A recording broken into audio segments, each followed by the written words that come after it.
Okay, I'd like to call this meeting to order. Kimberly, can you take roll?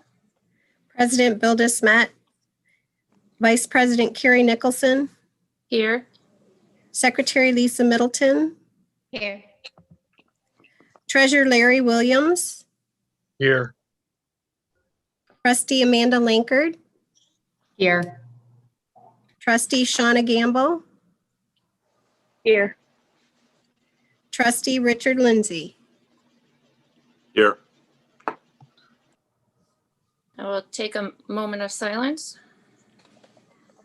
Oh, wait, we have Trustee. Oh, no, that's right. Sorry. Skip me. Let's go back to silence.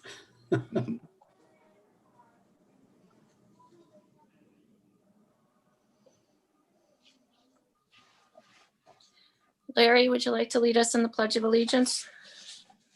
I pledge allegiance to the flag The flag United of States the United States of America, of the Republic to the republic which for which stands it stands, one nation, one nation, under God, under God, indivisible, Indivisible, with liberty with and liberty and justice for all. for all.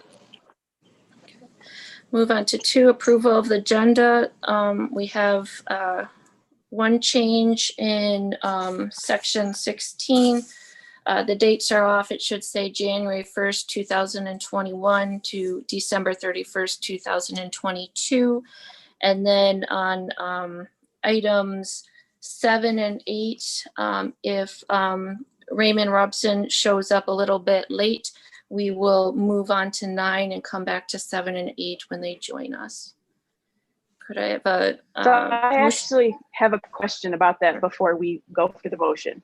So I was wondering about if it's possible for us to move some of our agenda possibly to a special meeting. I mean, we've had, conversations before about the length of our meetings when we're talking about, specifically when we're talking about important stuff. And so I just didn't know like how others felt about, maybe separating some of this out. Well, I guess I'm not sure what we would separate out, because I do think we have to have the COVID meeting and approval today, right? And then we have Raymond and Robson already coming. I think those are probably the longest. Did you have thoughts on What that, about Shauna? the needs assessment part? I mean, if Raymond, maybe they won't be able to show up, and that will solve one of the problems of the length part. But the needs assessment part, I mean, it's an update, so that's going to be pretty long as well. So, and like I said, it could just be me. It could, it could just be me. That was just my thought. I would support moving things if there's things we can move. And I guess we have, every time we have any discussion about COVID-19, we have an energetic discussion, which I think is appropriate. So I don't know, is the NWEA something we can move? Well, we're going to, actually, some of these items we're just going to touch upon, though, Richard. I'm not sure it's necessary to do that. I guess the Facilities Needs Assessment Work Group update is just a view of where we're at.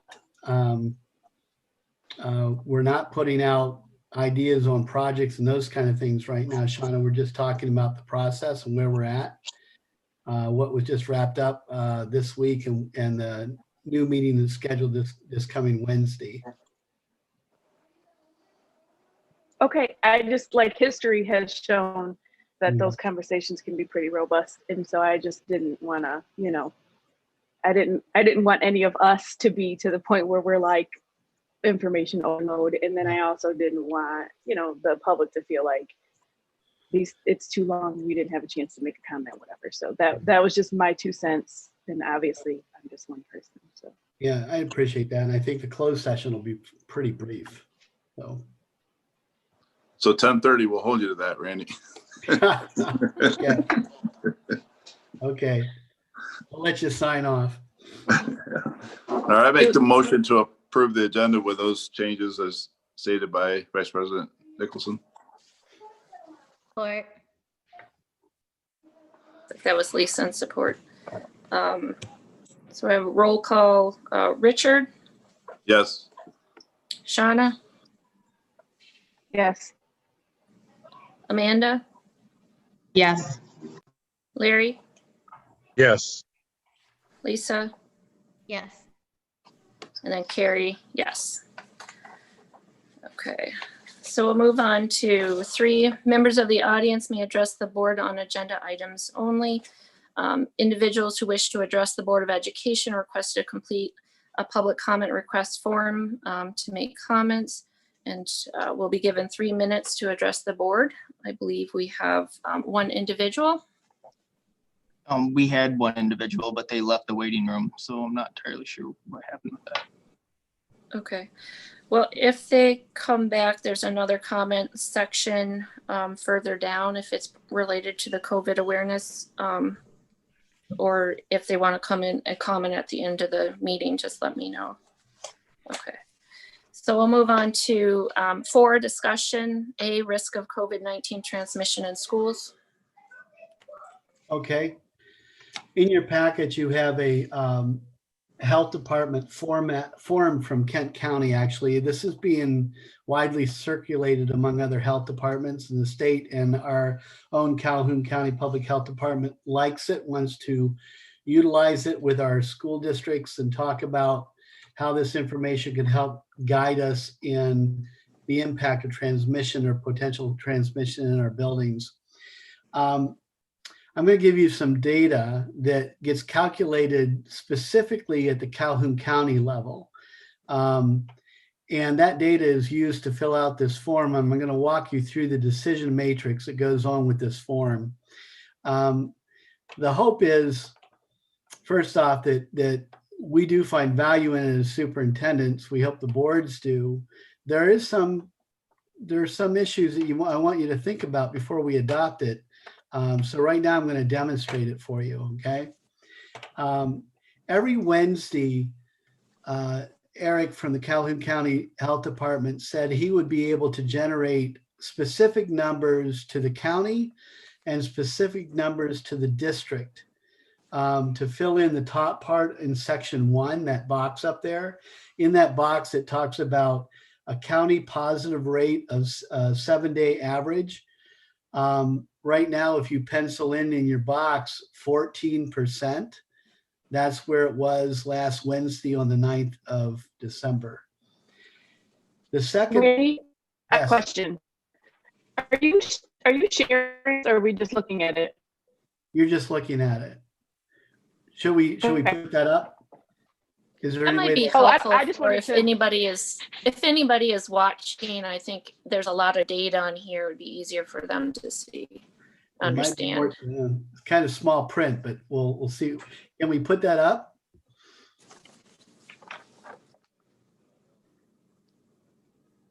I don't know if they were prepared to put that up. Eric, do we have that document? Do you know? I don't have it pulled up right now. Yeah.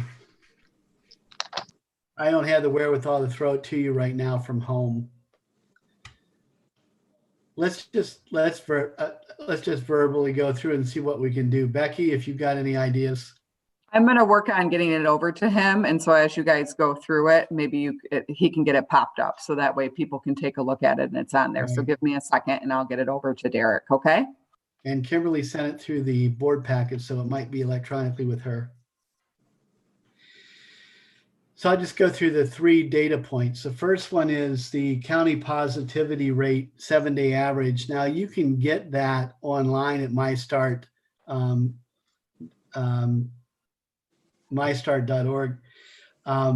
The second one, though, we don't have unless they calculate it, and that's called the county incident rate per 100,000. Remember, on the state level, we look at county incident rate per 1 million. This actually is a much finer definition for the county. And for the county incident rate per 100,000, over a 14-day period, it is 824 cases. So if you write down 824 in that little box, then you go down to your community's incident per 100,000 over a 14-day period. They have, for our county, for our district, they've taken into consideration all Calhoun County region that's within our district. That includes Albion and all the surrounding areas. It does not include Jackson County, but there's only a small amount of folks that are living in Jackson County attending the Marshall Public School System. That number is 976 as of last Wednesday. So then when you go down to part 1, in the box it says number 2 there, it says the county positivity rate 7-day average. What is the level based on the county positivity rate? If it's less than 5%, it's low risk.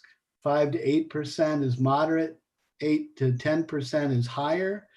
And the highest risk is over 10%. With a positivity rate at 14%, we're definitely in the highest rating area. Then you go down to number 3, which says community incident compared to county incident. You can adjust your risk level based on your community incident per 100,000 in 14 days in this way. If your district incident is below the county by 100, by more than 100, you can actually go down 1 risk level from the above risk that said that we're at the highest risk. If you're within 100 cases of the county, you stay at the same level. If you're over 100, higher than what the county is, you have to go up a risk level. Well, we were greater than 100. We were 152 more cases than the county was last Wednesday. So we would technically have to go up a risk level. Well, there is no higher risk level than the highest risk level. So we would remain at the highest risk level. Then what does that mean for us? What that means in section 3, actually in part 1, is on athletics and extracurricular activities and events. If you go to the matrix to the far right that says highest risk, it would say no in-person performances, rehearsals, or gatherings. It would also say suspend all team, group, competition, and group sports training, revert to individual or online training and activities. That is quite a leap for districts to make that determination. I know some of you expressed to me it is kind of odd at times when we may be in virtual and we're still doing in-face athletics. Right now, I want to remind you that the DHHS has a standing order through the 20th of December that says all athletics and face-to-face are canceled, as well as the high school grades 9 through 12 for in-person. They then go on to say that we could still do K-8 if the district so desired, but also that between grades K through 12, special needs students could be seen also face-to-face depending on what model we used. So that's part 1 that talks about athletics and extracurricular. Then you go down to part 2, and it is under number 4, start with community risk level in part 1, put step 3, which is highest risk. Look at, does your school have all these mitigation measures in place? So I reviewed this with Eric.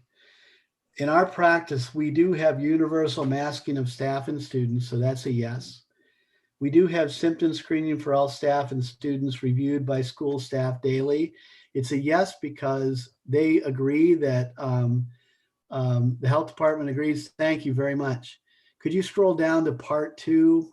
Just kind of scroll up that, there you go, all the way through. There, keep going. Thank you, right there. Stay right where you were at.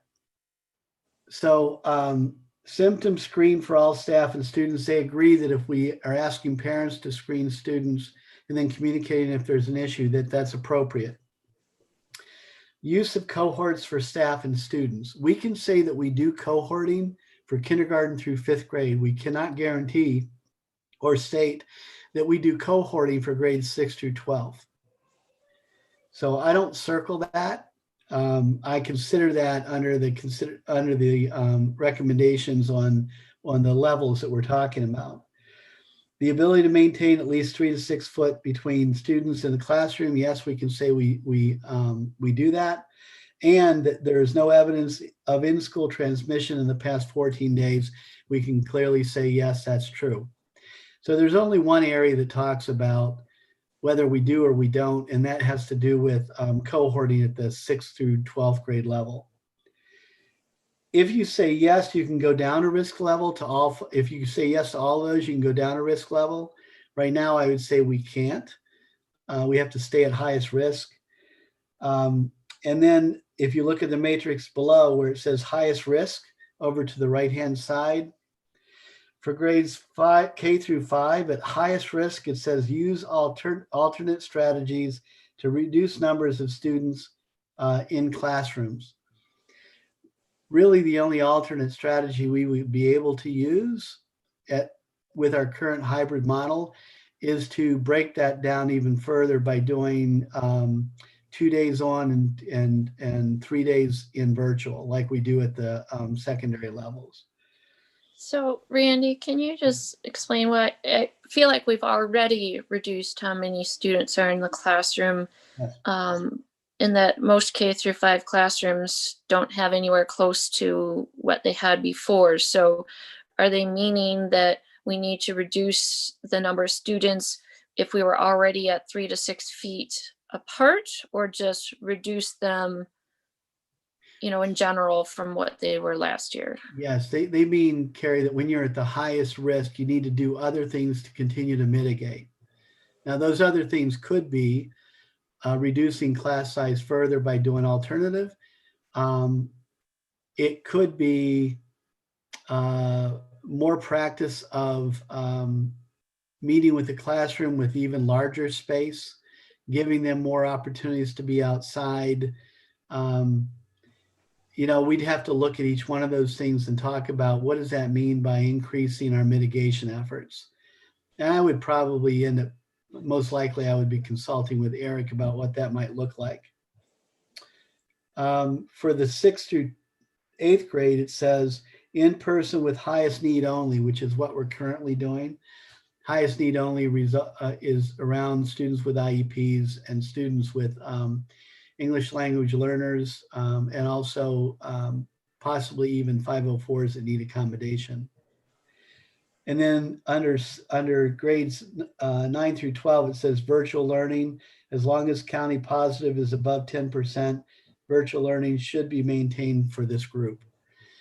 So if we were using this form right now to inform the district, regardless of what DHHS is saying with their order through the 20th, we would be making the same decision they are in regards to keeping high school grades 9 through 12 virtual. I think the biggest issue that's kind of separate and not something that we've been addressing is the athletics. And we've been following MHSAA's recommendation. We could adopt part of this form. Some of the districts are saying I'm more comfortable to use the form, but only adopt part 2. Some districts are saying, nope, I'm going to use the whole form and weigh in on athletics just because of the risk level. I wanted you to be aware that that's the dialogue that's going on with the superintendents in Calhoun County. We're still going to have each one of us was supposed to bring this back to our boards for dialogue, not necessarily adoption, but at the next opportunity that we have, I would like to consider this as an adoption tool. So what's your opinion? How are you feeling about this format and the issues about athletics? Randy, I have a clarification question, I think. Sure. So you had mentioned that like for 6 through 12, we can't say that we have cohorts. I thought we did. Now, we track students, but in grades 6 through 12, there are times where they move classes. And we can do that better at the middle school than we possibly can at the high school, because if you imagine there's 6 classes that they have to attend, and they're not all in the same group in the same classes that they're required to take for their credits. So it becomes. Okay, so this is more like a language thing based on how we determined what those 2 buildings are going to look like with COVID in mind, and then what they're saying we have to consider when they're saying cohort. I think so, yes. Cohort is keeping the same Okay. group Okay. together. Now, we do track them, and we do. Thank you. Okay. Anything else?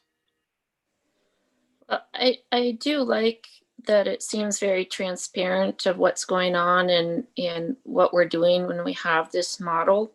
And I think I've said before that I don't agree with prioritizing sports over education. And if sports are where more transmission occurs, and if we're concerned about kids sitting in class, 6 feet away, I'm not certain how we can do sports, and that increases our risk that the schools will be shut down if people get sick through sports with it. But it seems to me there wasn't really a lot of transparency on what happened with our recent decision, because I felt like I was hearing from the health department that we weren't seeing transmission in the schools, that there wouldn't be any broad closing, that we were going to prioritize keeping the K-5 open. And then we had the note from like all the superintendents in Calhoun County about how if things increased, we'd have to shut down extracurricular activities. And it seemed like there was a stepwise approach to the management. And then it seemed like overnight, like we had just decided that everything was going to be shut down without really any public discussion about why we were doing that or any input from the families with it. And, I do understand that there's a lot of fear about coming in, and our numbers were certainly high. And so that might have been the right decision, but it seems like a lot of the drawbacks were really things like burdens that the families and the students would have to shoulder.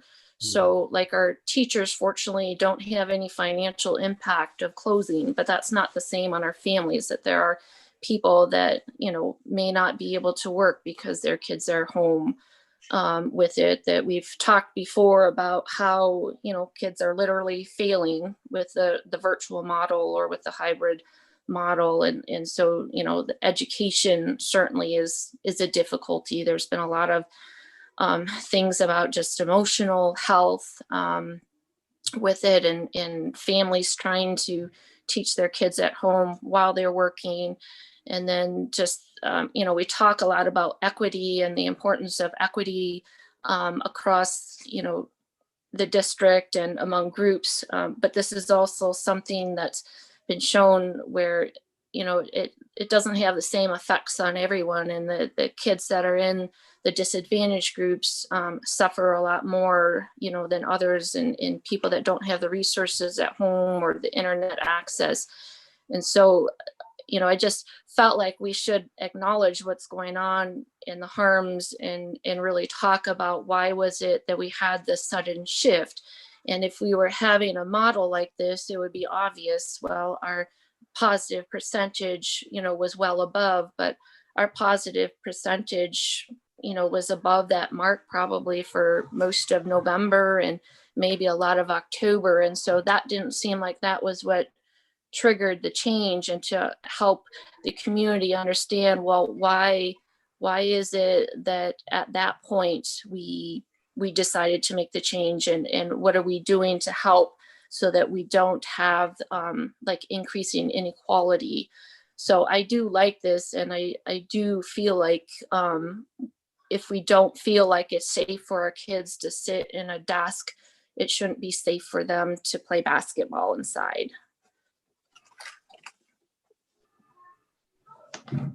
Any other comments on this? We'll have further discussion on it as I bring this back to the next board session for us to consider adoption, please give me a call if you have any questions or if you want to see this demonstrated. I'm sure if you have any particular questions I can't answer, Eric would be more than willing to do that at the health department. Randy, I just had- Yes, Lisa. comment to make too. Like, I think a form like this is great, and I agree with Carrie because it makes it easy to see, it makes it transparent, easy to understand where the thinking is coming from as far as decisions go to keep everyone involved safe.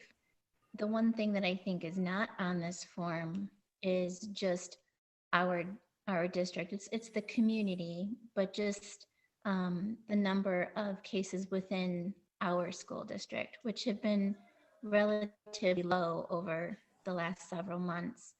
And so even though it has the county and it has the community in general, maybe adding something else on here, just our schools too. Because I think if we're taking all of the steps to mitigate spread and doing the daily screens and the spacing, other schools may or may not be doing that. Maybe they can't check off this list that they're doing all those things to go down a level, but maybe we are. And so I think that also needs to be taken into consideration in order to give the highest chance of getting our kids back in the classroom and resuming in-person education for many of the reasons that Carrie already stated, because people are struggling, parents are struggling, kids are struggling. And we keep hearing again and again how important it is to have in-person instruction. So maybe that's something else that we need to take in consideration if we are going to use a form like this, to also put in Marshall Public Schools incidence rate as well. Yeah, I appreciate that, Lisa. I think the box 4 is where I have an opportunity based on the current form to be able to weigh in on that. And I can ask the health department a little bit more about their definition that Shauna put up about cohort. I think it's really interesting though, when you look at the section number 3 or section part number 1, where it talks about activities and sports. In the higher and highest range on that matrix, it says no in-person. It says suspend all team, group competition and group sports training, revert to individual or online training and activities. That's 2 of the 5 matrix, and I think that's pretty interesting. And in that circumstance, it could be very difficult to actually have sports if we were left up to just this format. But we're also calling districts that have used this already up in Kent County to find out how many are actually following part 1. So I'll have more of that information for you when we come together. Well, Yeah. I think, Oh, sorry, go ahead, Carrie. Lisa. Oh, I was just thinking that, part of the closing down sports or really closing down schools is really a signal to the community is, hey, we have a problem and you need to make behavior changes. And so closing down some of this may actually cause people to change what they're doing so that maybe we don't have to move up forward. Because we've had a really dramatic drop in our cases across Michigan, and we've had a drop in Calhoun County really over the last 10 days that, I think was pretty impressive. And I think it's impossible for anybody to really pinpoint what one thing exactly it was with it. But if it was just, partly just signaling to the community that we had to be careful and that we couldn't gather together with families for Thanksgiving, I think that catches people's attention if you close down sports. And it was a little discouraging in some ways to see people saying, well, because school is closed, that now we can gather in Thanksgiving. And so it's good to make sure people are aware that their risk, whether they're a teacher or a student, is not primarily from what they're doing and sitting in the classroom or coming to school. But it's what we're finding in what you're doing outside of the classroom that impacts it. Okay, well, if there's no other comments, we can move on. I think I Lisa just had wanted to- something. Whoop. Go ahead, Richard. I just wanted to say I appreciate Carrie's comments, and I appreciate her leadership in the community too. I think a part of why we've responded is the comments that you've made on Facebook, Carrie, and I appreciate your leadership and what you said. And I will say that going through some of these things with our own family too, these isolation issues are very real, and they're impacting a lot of people. So I don't know what the answer is. Don't have the training, and I really appreciate what you're doing, and I appreciate Carrie's insight too. So thank you.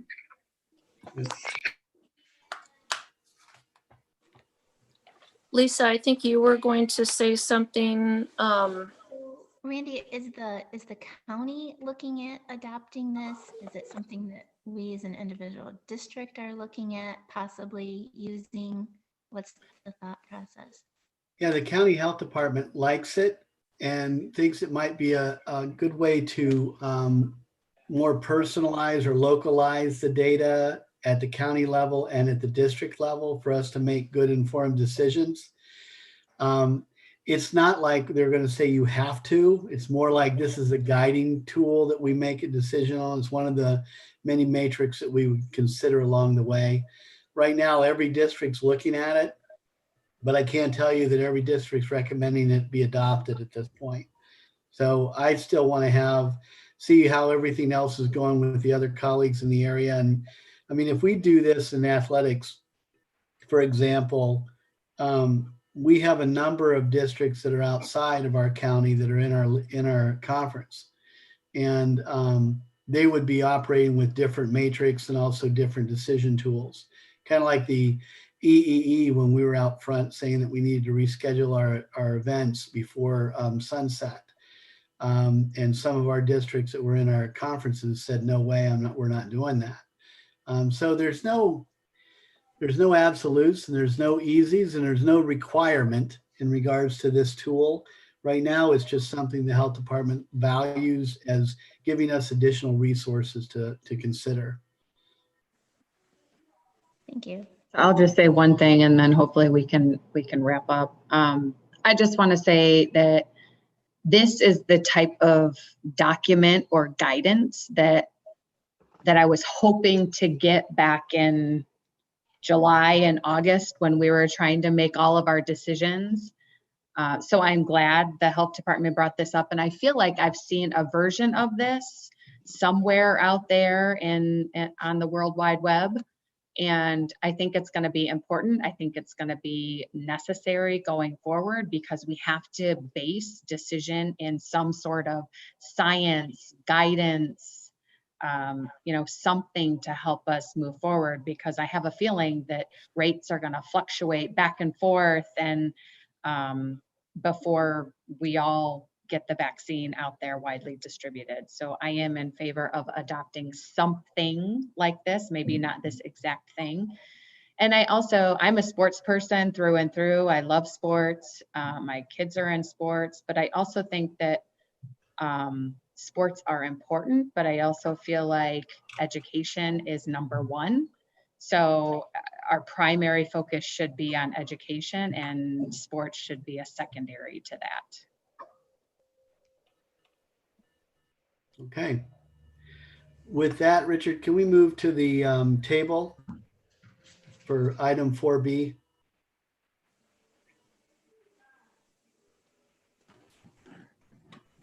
Thank you. Can you enlarge that a little bit?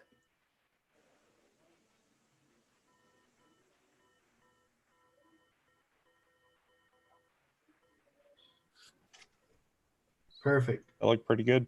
Yeah, it looks great. Thank you. So what is it with our district, as Lisa asked about the data that we're showing?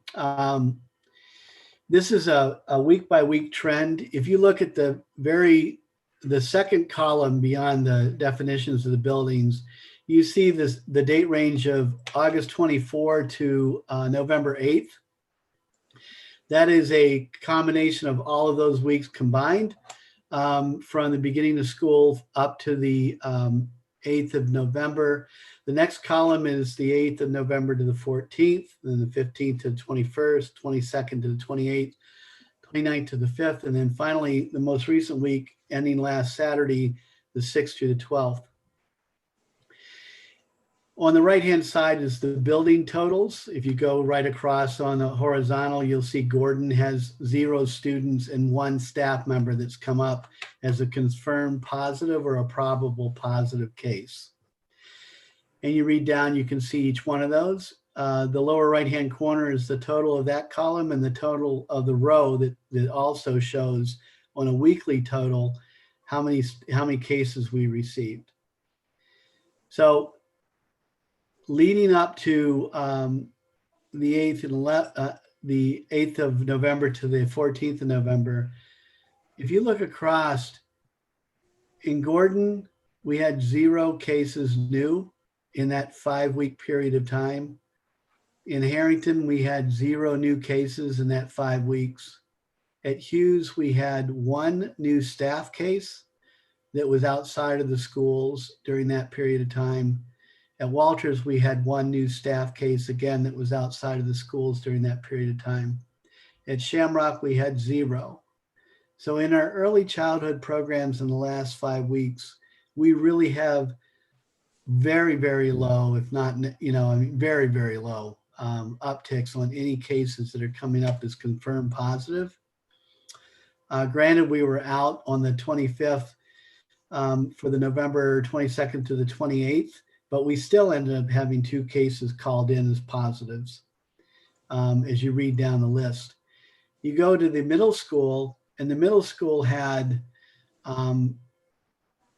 7 new positive student cases and 2 new positive staff cases during that same period of time.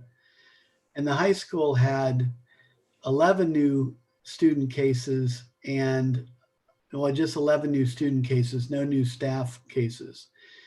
That seems to be where most of the numbers come from in regards to any upticks within our district, is at the secondary level, secondary grades 6 through 12. The Opportunity High School had 1 new positive case and 3 new staff cases. Again, outside the school, but still 3 new staff cases. NYCA has been 0 pretty much, except for just before they were graduated, 2 more kids came up positive, but you can see that's pretty negligible the week before that. And then after that, they'd graduated. So it's almost like NA right now until we get our new class in. In the coaching staff, we've had 1 coach that's come up as a positive through the whole entire year so far that we're aware of, and no other coaches or students in the athletic realms. This is more like just for coaches and volunteers.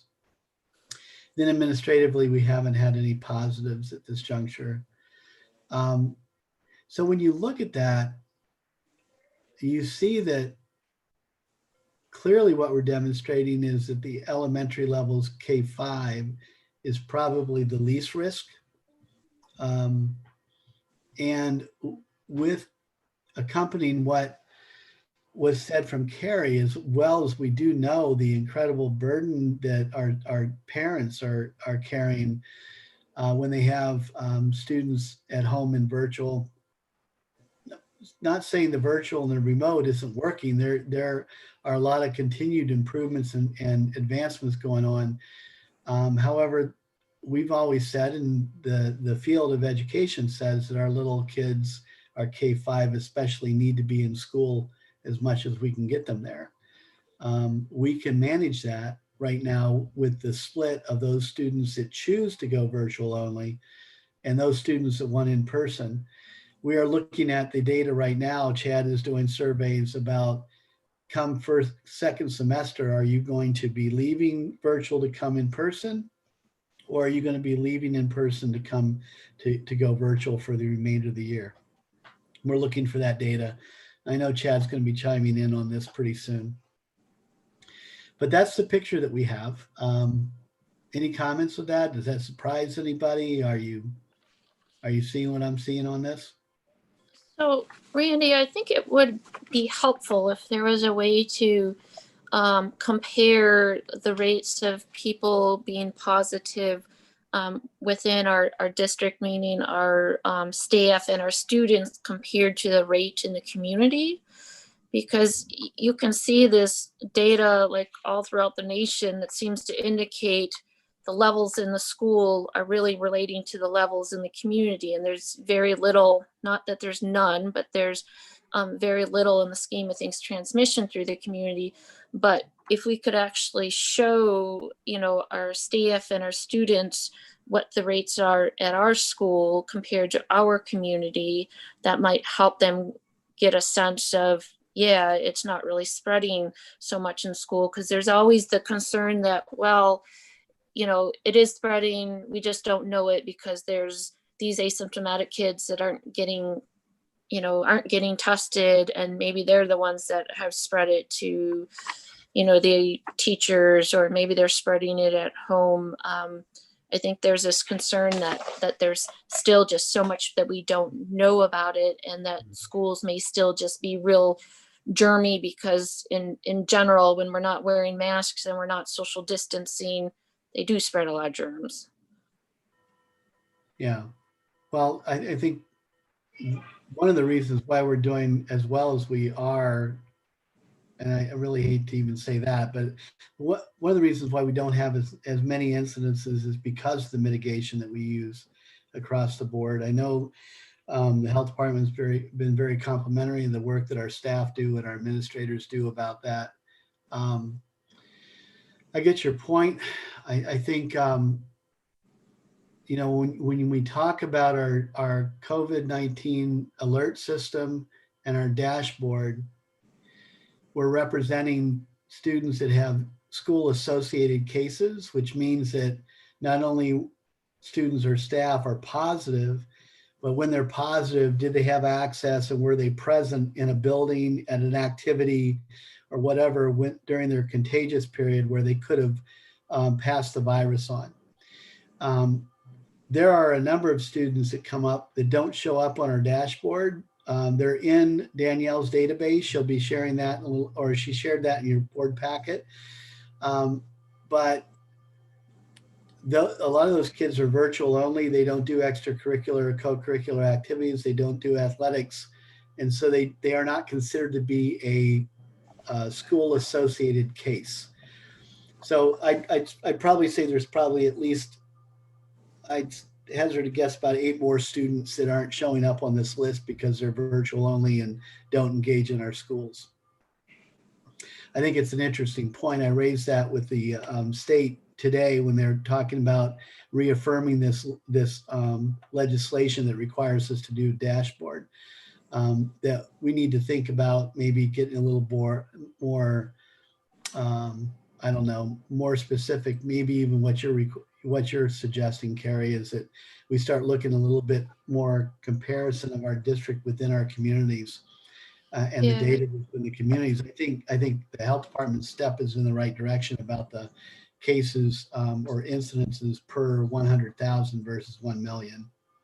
Yeah, I think just when you get these reports frequently, I think it just really emphasizes that it's out there and in the schools. But when you have the 500 or so in the county, we don't get a notice to our house every time we have that positive. And so, like, if we were to have the same things on restaurants in our district, of anybody that had been in that restaurant within 2 days before they tested positive, or 2 days within symptoms, and we sent it to everybody in our district every time, and then they compared it to the number that we got sent from school, I think people would not worry about schools as much. Or you could pick any other things. You don't have to pick on restaurants, but it's just that it gets sent there, and you don't really have a context of how does this compare to just general society. And if we saw that, well, actually it's similar, then it won't feel like being at school is so risky compared to being elsewhere in the community. And it just, there's so much unknown. I think the more information and the more context we can put in for people, I think the more helpful it's going to be.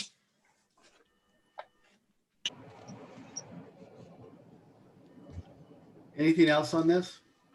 Yes. So Randy, looking at this data then, along with the previous document that we just looked that Kent County is using as kind of their guideline.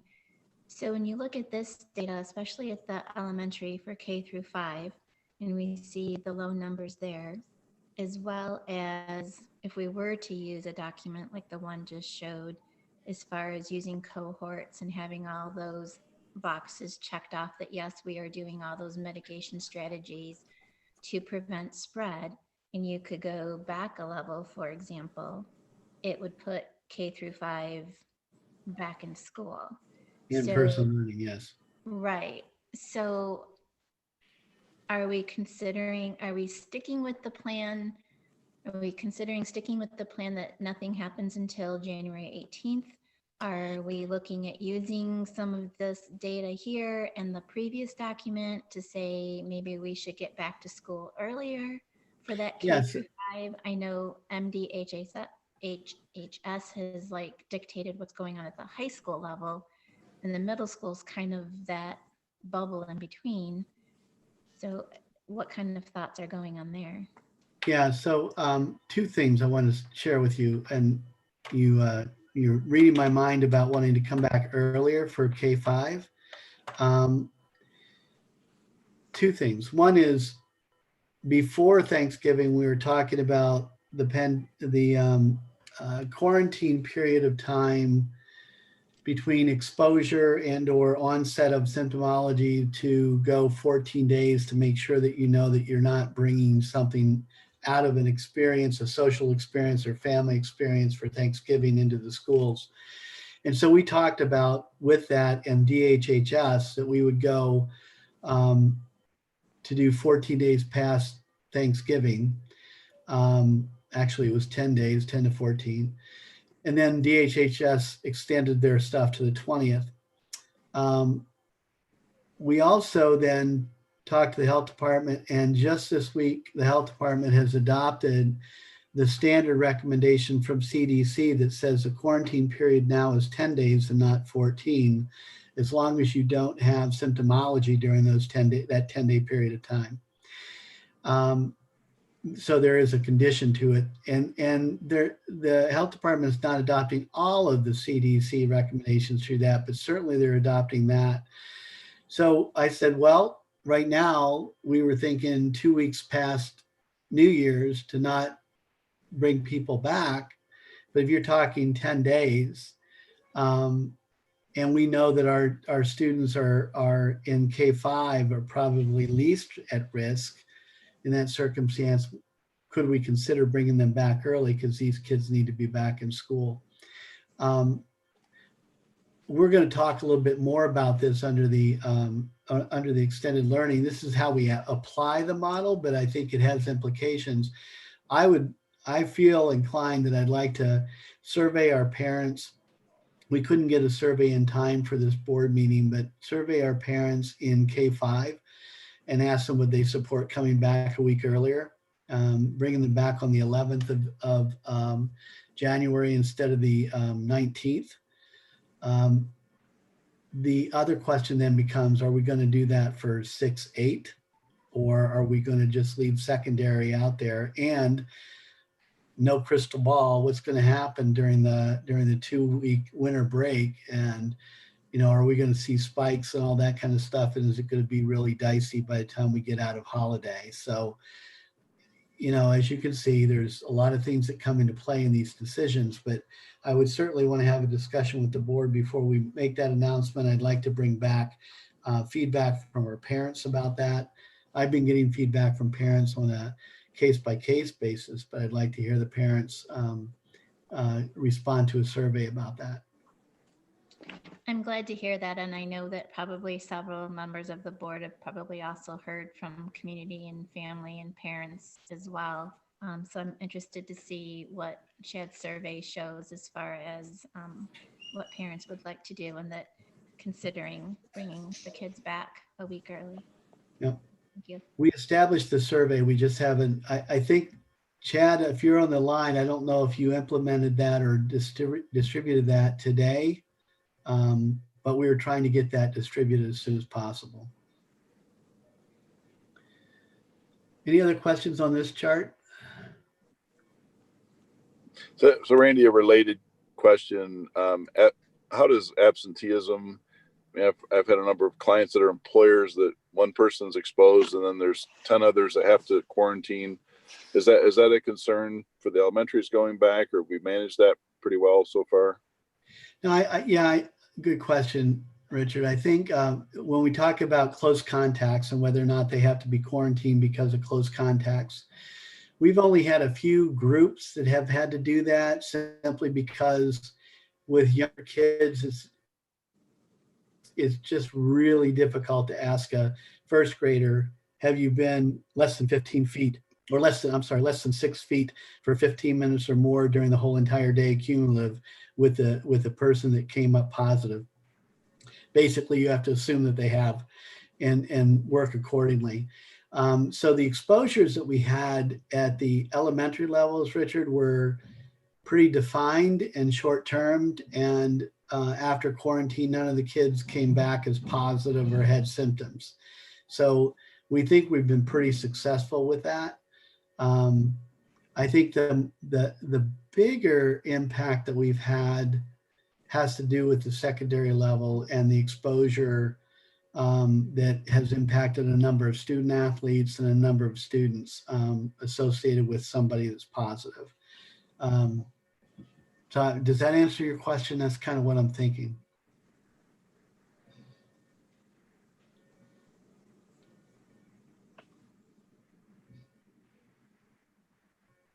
Richard? That was my thumbs up. I'm good. Thank you. Oh, sorry, I didn't see your thumbs okay. up. All right, thank you. So you see the picture that we're looking at. You understand that, you know, we know the incredible challenge it is to teach our little ones at home. We think our programs are doing better and better on virtual. We also know there's a good way to go in regards to that and to improve what our package is. I of the opinion, and I agree with many of the experts that say our young kids need to be back in school if we can get them there. So that's kind of what I'm looking at. I'm going to be talking about that and bring that back to the board for decision. So that ends the thing on our current trend. And you know that last week we had one COVID positive that required a COVID alert. That's pretty good considering what everybody was anticipating. I also heard that the impact from Thanksgiving hasn't been felt yet, and people are worried that it's going to get a lot worse this week and next week. The reason why they're saying that is because of community spread. It's not because each of us had exposure and then we're going through that process. It's actually once it starts in the community and starts twirling around, more and more people might be exposed to that. I haven't seen it yet. We'll have to monitor it now until we get to the 20th to find out if that indeed is the case. And of course, there's going to be a lot of anxiety over the 2-week holiday break. But I think it's encouraging, the information and the picture we have, and we'll continue to determine what our next steps need to be. The next thing on the agenda is the NWEA K-8 assessment. And Chad, would you like to present this information? Yes, can you hear me? Yep. I'm not aware if, I know I shared all the data results with the board, but I don't know if it's accessible to post for everyone else. But I will just quickly kind of touch on what was shared with the board. Sure. So NWEA, it's an assessment that we generally give to K through 9 students 3 times a year. It's an online digital assessment. It's multiple choice, and we use it for a variety of things to get an initial screening for students. It's a data point for our individual reading policy when we're identifying struggling readers in K through 3rd grade. It's one of our data points. It also gives a an understanding of how students compare to their peers. So for example, if a student were to score in the 99th percentile, they're performing at 99% better than their peers. The test is for ELA and math. And like I said, generally we do K through 9. However, this year, because of COVID and the fact that we had not seen our kids and we value that instructional time, we decided that we would meet the legislative requirement and do K through 8 students. So things that we've learned since then, I shared the results with you. Obviously, there is some learning loss that's reflected in the graphs. As a district, our reading, our ELA scores are lower by about 3 percentage points than they were compared to the same grade level last year, and our math showed a more significant drop. Some of the, all of the scores were shared with individual buildings so that they could take a deeper data dive into who those students were, because obviously we have in-person students this year. We also have students that are participating virtual only. Some of the things that we've noticed, and especially in our younger students, is that there's a question about the reliability of the data when not having that structured testing environment. When students are testing elsewhere, they typically are scoring a little higher than the students who are in person are scoring, and higher than they might have last year. And unexplainably higher, let's just say that. The other thing that you'll notice from the results that were shared with you has to do with the last few slides. So all of the data is broken down by gender and ethnicity, as well as by building and as a district. But when we get to the end of the slides, we took a look at how many tests did we complete last year as a district in K through 8, and how many did we complete this year? And that's where it really highlighted the difficulty in capturing this data from our virtual only students. Our virtual only program in K-5, as well as our 6th through 8th grade at middle school, worked exceptionally hard to give people different opportunities, whether in person or individualized or group online opportunities to complete the assessment. And we just had difficulty capturing, as you can see by the slide 17, I'm sorry, slide 13. You know, we had difficulty capturing about 300 of those assessments. And what we learned from this is part of the NWA model is that there will be an assessment and then a defined number of instructional weeks before you assess again to make the data valid.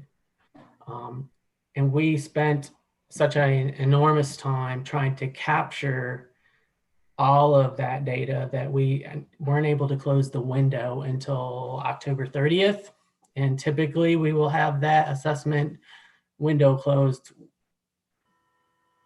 definitely before the end of September.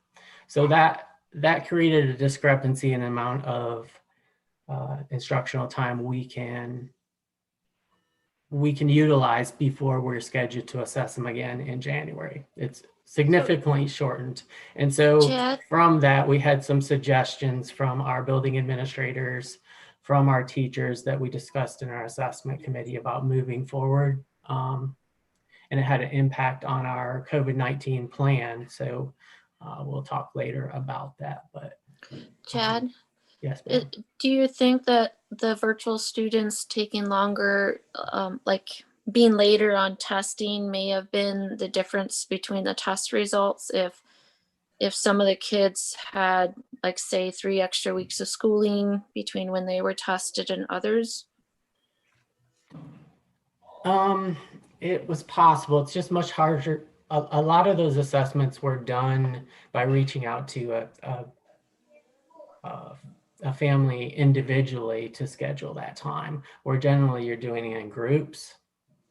And finding a time that was convenient for parents to dedicate to that was, it's very difficult when you're doing that on a one-on-one basis. So, like I said, I know that I could speak to the amount of effort that our K-8 teachers and administrators tried and put forth to make it possible for everybody to assess, to get that assessment worked in. But it was just an unexpected difficulty. And typically we would, like I said, in a typical year, we would want that assessment again in January, but the length of time it took to get there, the fact that we're required to have a beginning and end of year assessment, and then the amount of energy lost, I guess, maybe instructional time lost trying to capture that, we just feel like it's more valuable to for this year, make some changes, proposed changes to our COVID plan. Cross our fingers that you'll be in person in the spring to do these assessments. We certainly hope so. Really hope so. Yes. Hey, And I have a quick question, Chad. So, like, what is our latitude for how we do the assessments, assuming things don't change? So what sort of ability do we have to either postpone or, how can we do that, based on what the difficulty that you were saying, and how long it took, and, getting actually in touch with others. So what could we hypothetically do if nothing changes? That's a good question. Like, as far as latitude with what we're required to do, we know the legislature says we have to have a beginning and end of year assessment for ELA and math for K-8. So that's like the bare minimum. What I can say is that we have, who knows what situation will be in that time, but we have several months to plan to come up with a different strategy that is going to be more successful, whether it's making it more convenient for families and parents to complete it. There's ideas, maybe there's things that we haven't thought of. We have time.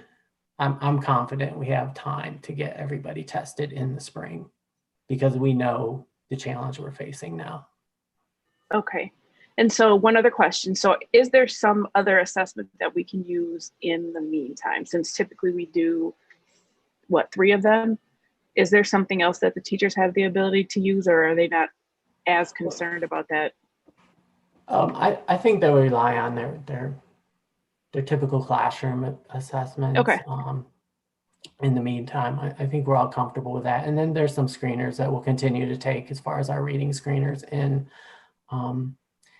I would say that it is the intention of our K-5 in-person buildings to continue with that NWEA assessment, so that because they are able to quickly administer it and move on, that they recommend that if we have them in person, that we take advantage of that. So, okay. Chad, I have one other question about the data. So from what I've read, it seems like the kids that thrived in school before this tend to do better in virtual and not have as much issues, versus the kids that were kind of borderline or somewhat struggled.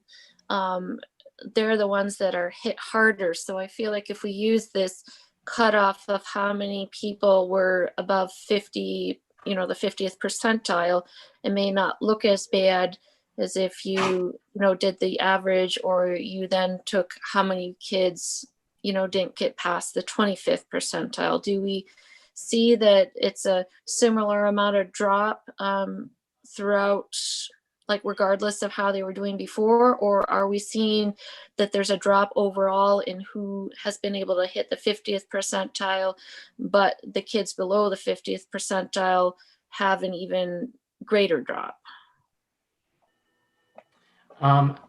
What I would say is what you're looking at is aggregated data for the district, and that we share it with our schools, and they're at varying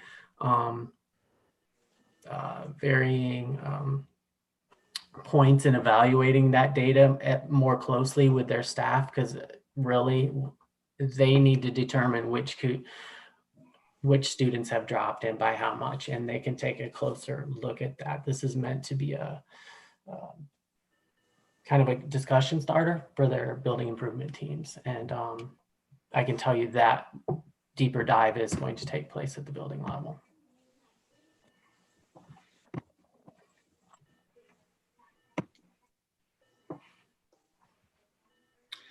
Okay, so Chad, as we move into the extended learning plan and any changes that we're making a recommendation of, you are making a very clear recommendation to go to the required minimums of testing at the beginning of the year and at the end of the year to demonstrate growth.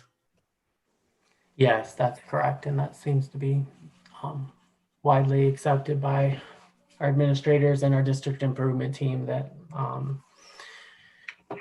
when we initially did the COVID, we added the 3 times into our COVID plan, like, we're doing it anyway, why don't we go ahead and report the progress? But now that we know that it's very unlikely we're going to have that data, especially now that we're in the situation we are, that we'd be looking at end of February, maybe March, before we're able to capture that mid-year data, and then it doesn't leave enough time for the end of year. So yes, that's exactly what we're recommending. So the data would be suspect, and then on top of that, the time away from instruction would be huge. Yes, correct. Yep. All right.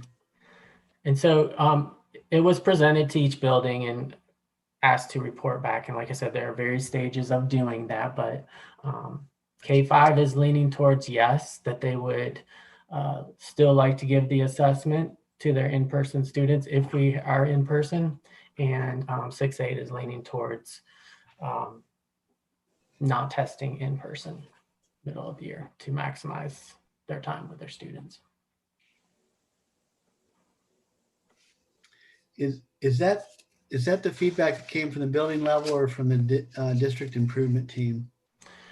Well, we had an assessment committee meeting prior to taking it to the district improvement team. So I can tell you that it came from conversations in that assessment meeting and also in the district improvement team, and also the individual responses that we're getting from schools when they're looking at this data.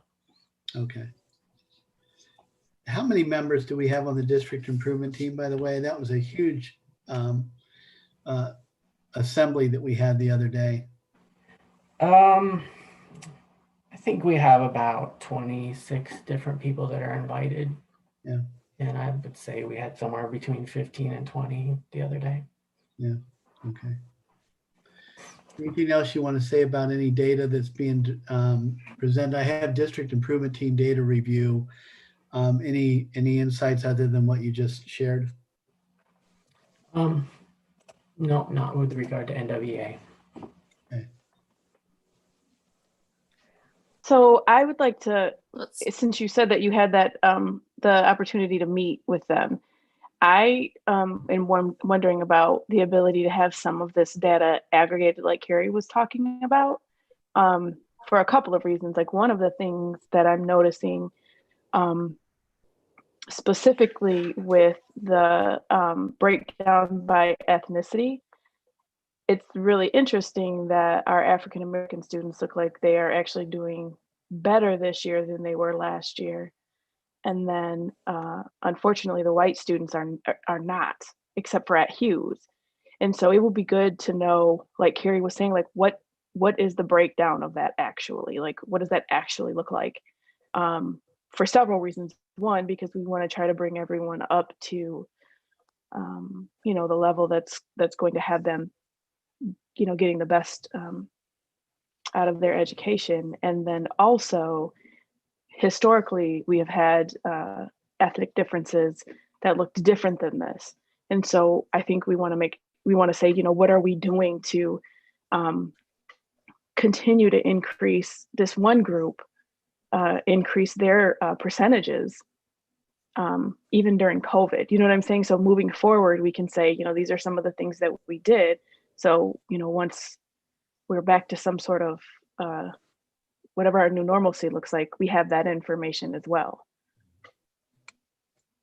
Yes, absolutely. We want, and we will engage in a further breakdown of why this data looks like it does. So that will continue. And we can present that to you once everyone's had a chance to, at the building level, to respond. So Chad, Carrie, I'm looking at the agenda, Chad, and we're going to be opening this up next on the agenda for any other feedback from our stakeholders. I'm feeling like we should probably outline any recommended changes, substantial changes to the plan, so people hear that before they can make comment. Other than the NWEA not being run officially across the board for K9 or K8 in the middle of the year, what other recommendations have come up? The two other things in the plan that really have to do more with language and wording than anything else, and maybe clarification of things that we didn't understand back when we first wrote it, had to do with the posting of student work. Originally in the plan, it said that student work would be posted the day prior to the date it was expected to be completed. And obviously the intent was that everybody has their work that morning, that they're not waiting for their work. So you're talking about the lesson plan and the— yes, for students. Okay. So that if we just said, you know, we posted on the day of, well, there's 24 hours in that day, and we want an expectation for our parents and our students when that work will be available. So we initially said the day before, which again was kind of vague. What we agreed upon as far as language is that change the wording in the plan to reflect that all work will be posted by 7 a.m. on the day it is to be completed. So there's no misunderstanding of exactly what that means. Okay. And our parents and students have that same expectation when they can access it. All right. The other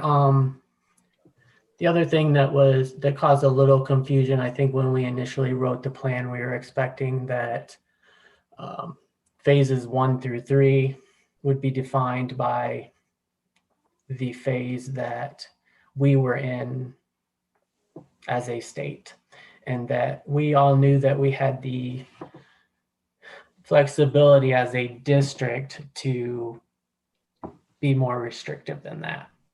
So even though we're still in phase 4 when we went virtual only, it didn't match the wording in the plan. So simply to make it simple for everyone, we put phases 1 through 3 parentheses, or when in a virtual only setting.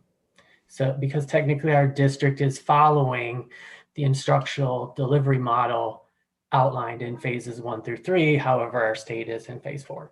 So it was really a clarification, an understanding of our district could be in a different phase, I guess, than the original phases laid out by the governor. All right. So those are the 3 things that we feel like need to be changed going into January. The result of our district improvement team was the creation of several more subcommittees, virtual curriculum, communication, and student engagement. So those are things that I feel like are going to drive additional proposed changes to our plan the next time we're talking about this, because we do have suggestions, and we need to explore all of them to see if they're feasible or not. Okay. The other thing in that under 4D that the board has as a copy with the draft version in red of any changes was the agreed upon concept that teachers will provide 5 hours of live meetings with students each week as a minimum, and then of course providing office hours after that for parents to get connected with them during virtual time, right? Yes, that was to align with the new letter of agreement with the union. It was again a wording. I believe previously it said that there would be 5 hours of office hours a week, and we found it more beneficial to have those 5 hours of Google Meet time with students. Right. So, Okay. Any other discussion before we move? Any other discussion before we move on to 5, public comment? Are we discussing the plan now, or are we waiting for public comment and then discussing the plan? We're going to do it again, Amanda. Right now, it's just, if you look at 4D, that document that just highlights in red what changes there are. Do you have any questions about those changes at this point? Yes, I do. I just had one clarification. It says that content will be available by 7 a.m. I feel like, at least for my middle school student, that content is available by 8 p.m. the day before. So are we changing? that is correct. This is a rewording of that, and a rewording Okay, of so that now, expectation for everyone. so Correct. assuming that we approve this, it will be now available at 7 a.m. each day instead of 8 p.m. the day before. Correct. Yes. Yeah. Okay, that's my only question. Okay. So we'll move on to 5, public comment related to the district's COVID-19 extended preparedness plan. Derek, do we have anybody for public comment? I do not have anyone in the waiting room. Okay, thank you. And we'll move on to 6, action item, curriculum and instruction, reconfirmation of the COVID-19 extended learning plan. Dr. Davis, do you want to give us the background? Sure. At the September 28, 2020 board business session, the board approved the district's COVID-19 extended learning plan. And at the October 26, 2020 board business session, the board reviewed the plan. The district is required to hold a reconfirmation meeting every 30 days. Earlier on the agenda, a monthly review of the district's COVID-19 extended preparedness and response plan for learning was discussed, and the board took public comment regarding the plan. The board will now consider the reconfirmation of the COVID-19 extended preparedness and response plan for learning. It is a recommendation of the superintendent that this item gets approved. Do we have a motion? I move for approval. Support. Let me just get my list in order. We'll vote. Shauna? You want to have discussion though, if there's any Oh, discussion? yeah. Is there any discussion? So this, Randy, you'll bring back any recommendations on the spreadsheet, the rubric regarding from the health department that we discussed earlier in the meeting, and that could be incorporated as a part of this plan if we decide to do so. Yeah, Amanda, it doesn't really separate. fit. Yeah, it's separate. It doesn't fit in the plan. The plan doesn't change. It's just the way we modify it based on circumstances, whether it's from the health department or the state.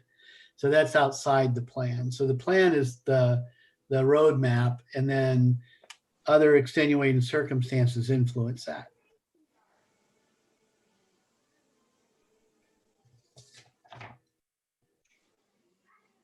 So I have a question. And Chad, are you still here? I am. Oh, he left. Well, maybe. Oh, okay, great. So I'm thinking about this now, and I'm just wondering. So we changed what the teachers are required to do in terms of when work is due. Does that give more time to students to complete that work, or is their completion date still the same? Whatever it was. It would still be the same. It was an attempt just to create some consistency, to put a time to it, and that's the time that we agreed upon, because it was very vague in saying it was the day before, and there were some concerns even with having it the day before. Okay. Yeah, it same expectations for completions. We just wanted it to be available like early enough so that it would reflect a normal day of school. Okay. Thank you. Yep. Any other discussion? Okay, we'll move on to roll call vote. Shauna, Yes. Amanda, Yes. Larry, Yes. Lisa, Yes. Carrie, yes, and Richard. Yes. So next would be 7, discussion of the audit. Do we have people from Raymond and Robson here yet? Yes, Nate Balderman is here from Raymond Robson. Okay. Hey, Nate. Hello. Thank you all for your time tonight. My objective tonight, I will try to be pretty brief, is just to kind of go over how the audit process went this year, what the overall results of the audit are, and then just go over briefly comments and recommendations that we have. So first, like everything that's been happening these days, everything was unique this year related to the audit. We did start the audit back in July, but it was done completely in a remote environment. We didn't come out to the district at all this year. We didn't go out to any of our districts. And really, we've been working in that environment since back in March at the beginning of the pandemic. Want to thank the district for working with us. Had a conversation with Becky today. It definitely was unique and different. We made it through it, but it's definitely not the desired way to do things, and really are hoping that we can do these audits again in the future in person. But as a firm, we had made the decision, from the beginning, trying to keep everybody safe, and we're decided to do audits. It's also in the spirit of what's in the orders, that kind of stuff. If work can be done remotely, you do it remotely, and it can be done remotely. Might not always be the most efficient, but we were still able to do things so that we could give you an opinion on the financial statements. So here's to hoping next year we're doing things in person and it's going to be much different. So the financial statements we did issue on December 1st. That was the deadline this year. The state did extend the deadline for financial audits for a number of reasons, realizing things were being done differently and what people were doing.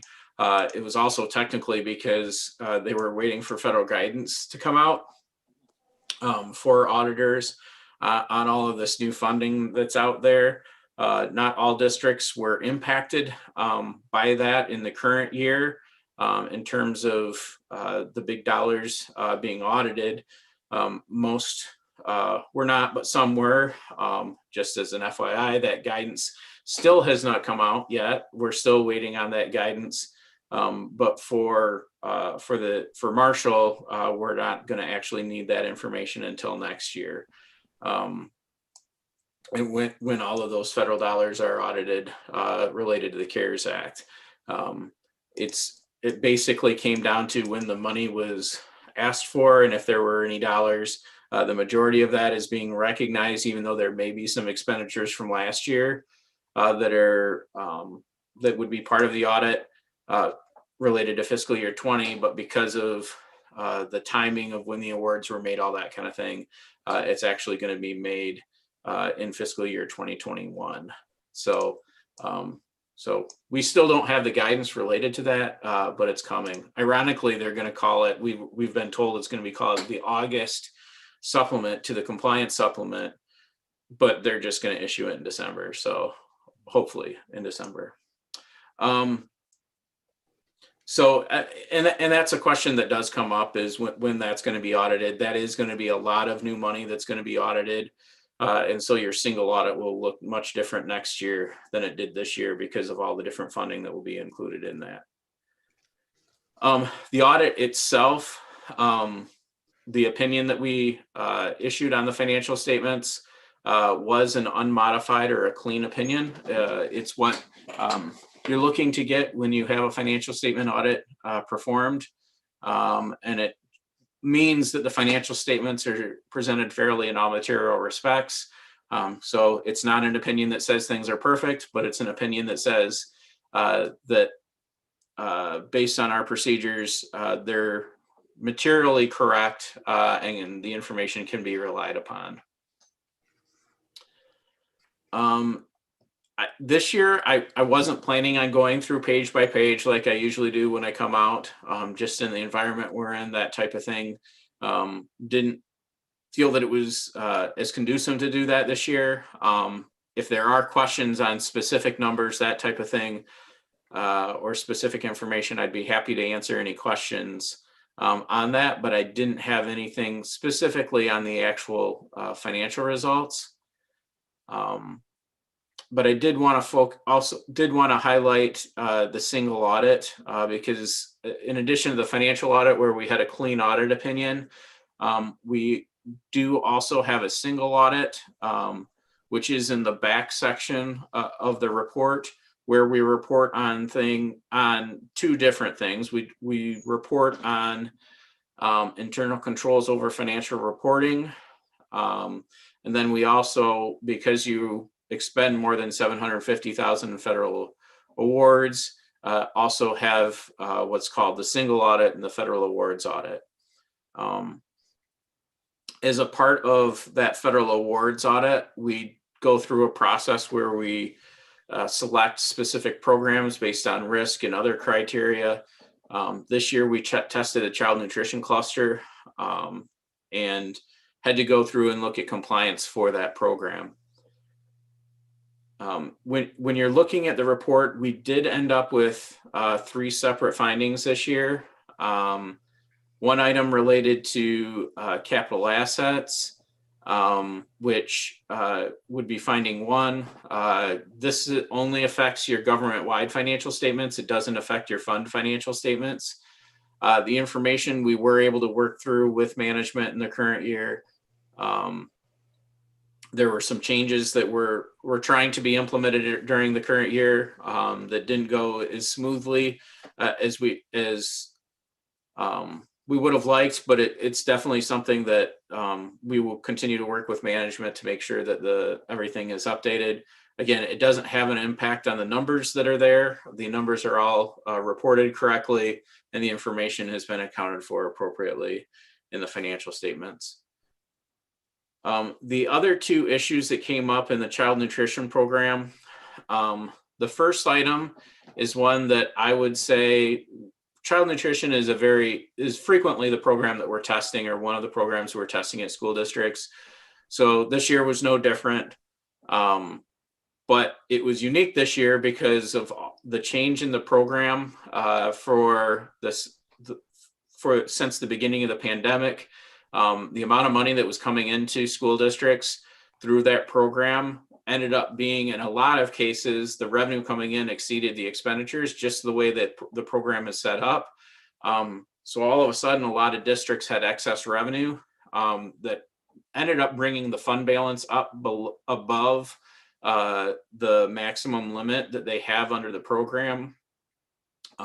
We did double check, actually asked the state for this because there's all kinds of waivers being granted for different things, whether there would be a waiver on this requirement because districts really had no control over spending on this. There was no time to spend extra money for this.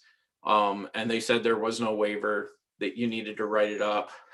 But it's basically the results of this end up being a finding. We call it immaterial noncompliance because that's really all it is. There wasn't any internal control issue that you had to be able to anticipate a pandemic and the way that the food program would work. And so it's just written up. The result will be, and the corrective action will be, you'll have to have, there will be a spending plan that you have to file with the state. May have already been filed, I'm not sure. But to bring that that fund balance down, and basically that comes as a result of spending additional money. A lot of districts end up doing upgrades that they've been waiting to do, or other things that you can use that money for.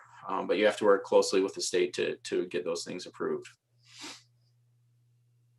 The last item that we had related to eligibility.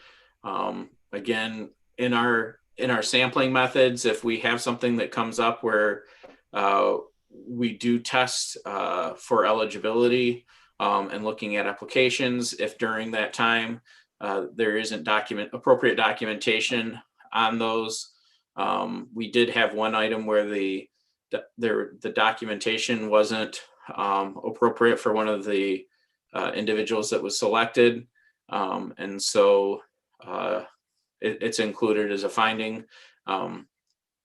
So that item, again, it was one out of a sample of 40, so it's not a material item, but it is something that we had to note in our audit. So those were the matters that came to our attention during the audit that we were required to report on.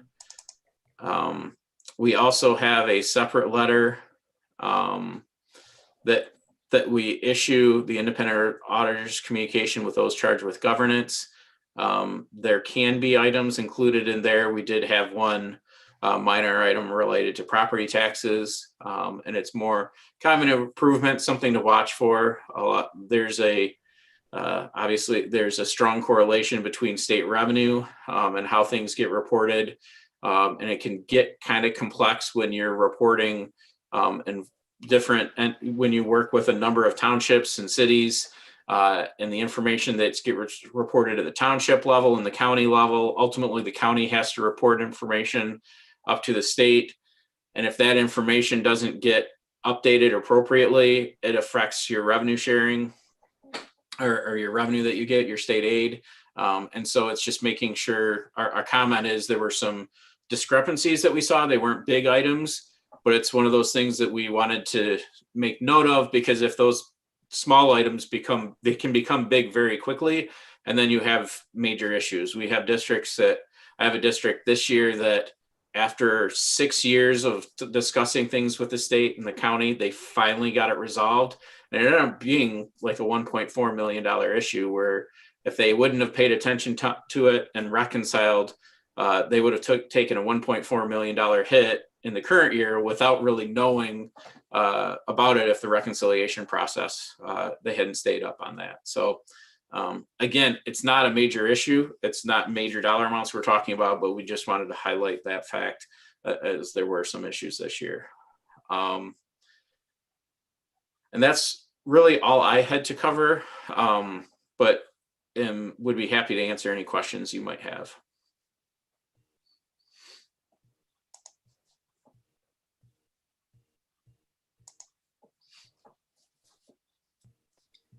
Hi, I don't have any questions. I just wanted to say shout out to Becky and her team for, the low key findings. Like, there was so much going on, and I think that is that speaks volumes to what you're able to do in the finance. Thank you. We have a good team. Lots of big moving parts, and you really handled it well. So thank you very much for that. Any other comments?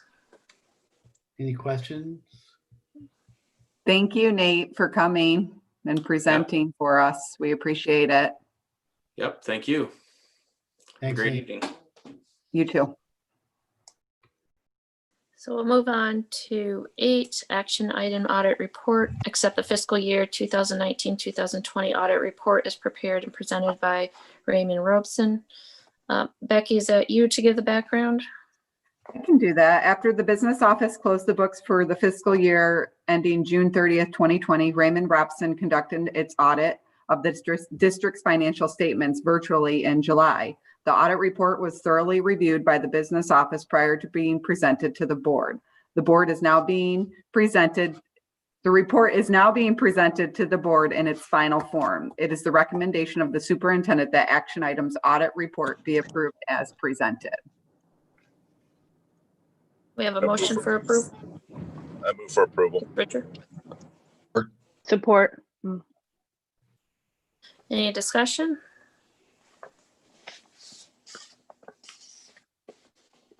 Nope. Okay, then roll call. I think we're on Amanda, Yes. Larry, Yes. Lisa, Yes. Carrie, yes, Richard, Yes. and Shauna. Yes. Move on to number 9, consent agenda, minutes, expenditures, personnel, and other. Dr. Davis, I forget how we do this. Do you read the whole background there? Yeah, I try to avoid the employment offers because I'll be highlighting those in the Okay. next agenda item. I do want to let you know that the minutes and financials are in your board packet. Under I, this is new. It's interesting the way it's being proposed, but we need to have it on record. A resolution regarding the Open Meetings Act was developed in response to Senate Bill 1108 that recently passed by the Senate and House and signed by Governor Whitmer with immediate effect. This legislation amends the Open Meetings Act to permit virtual meetings and allow individual board members to virtually participate and vote in public meetings under specific circumstances. This resolution is offered for use during the period of time provided through the statutory amendment in lieu of recommending a temporary policy change. Some further revisions are under discussion for the upcoming lame duck session of the legislature that could result further action by the board, which is actually occurring this week.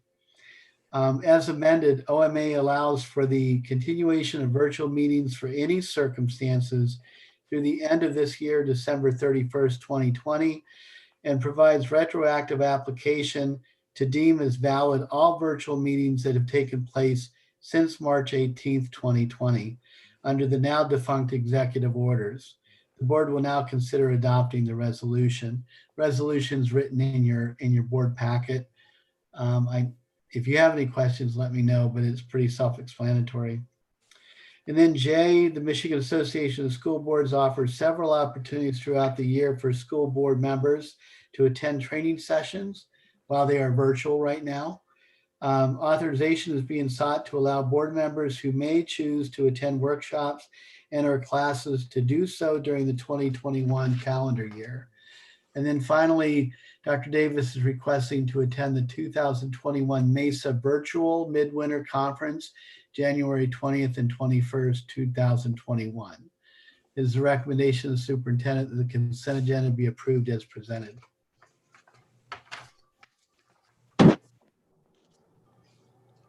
Motion, I move for approval.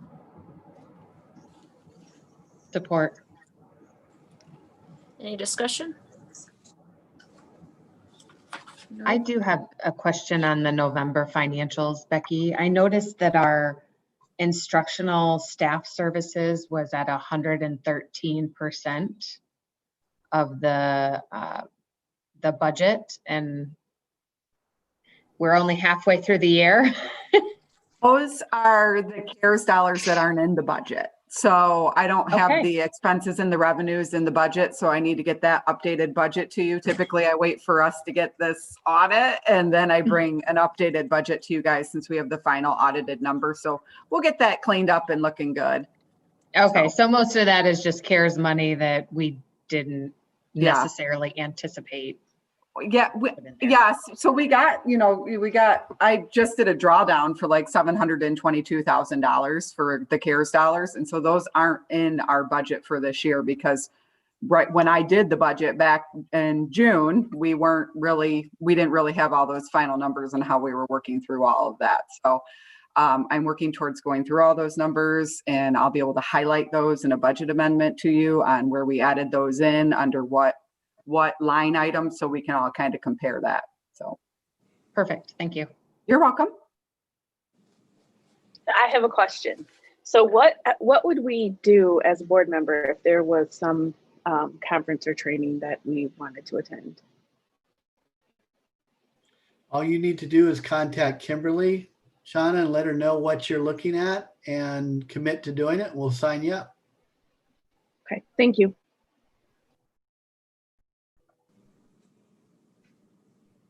Any other discussion?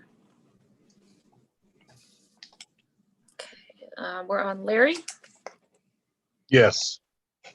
Lisa. That was a yes. Carrie, yes. Richard, Yes. Shauna, Yes. and Amanda. Yes. Okay. Move on to 10, report of the superintendent, a special recognition, new hires and board service. Bill DeSmit. Sure. Hannah Bloom fills the position of library technician at Harrington Elementary. Miss Bloom obtained her bachelor's degree from Spring Arbor University with a major in English writing. Margaret Collins fills the position of special education 1-on-1 at Walters Elementary. Miss Collins is a graduate of Marshall High School. Terry Day fills the position of paraprofessional at Gordon Elementary. Mr. Day attended Kellogg Community College where he earned his associate's degree with a major in accounting. He also earned a bachelor's degree from Western Michigan University with a major in industrial marketing and a minor in general business. Sierra Montoya fills the position of assistant cook at Gordon Elementary. Ms. Montoya, an adult education program out of Las Vegas, Nevada. Amy Peterson fills the position of assistant cook at Marshall High School. Ms. Peterson is a graduate of Lakeview High School. And Mark Thrasher fills the position of general maintenance in the facilities department. Mr. Thrasher is a graduate of Union City High School. Congratulations to all of them being brought forward to the board. And then finally, the next announcement is board service. Bill DeSmet's service as a member of the Marshall Board of Education and Marshall Public Schools will come to an end on December 31st, 2020, after having served on the board for over 11 years. Bill was elected to the board on July 1, 2019. He has been an officer of the board for all but 1 year, having served as the treasurer, vice president, and most recently as president since January 2017. Bill has spent countless hours serving on many committees. We thank him for his service and wish him all the best.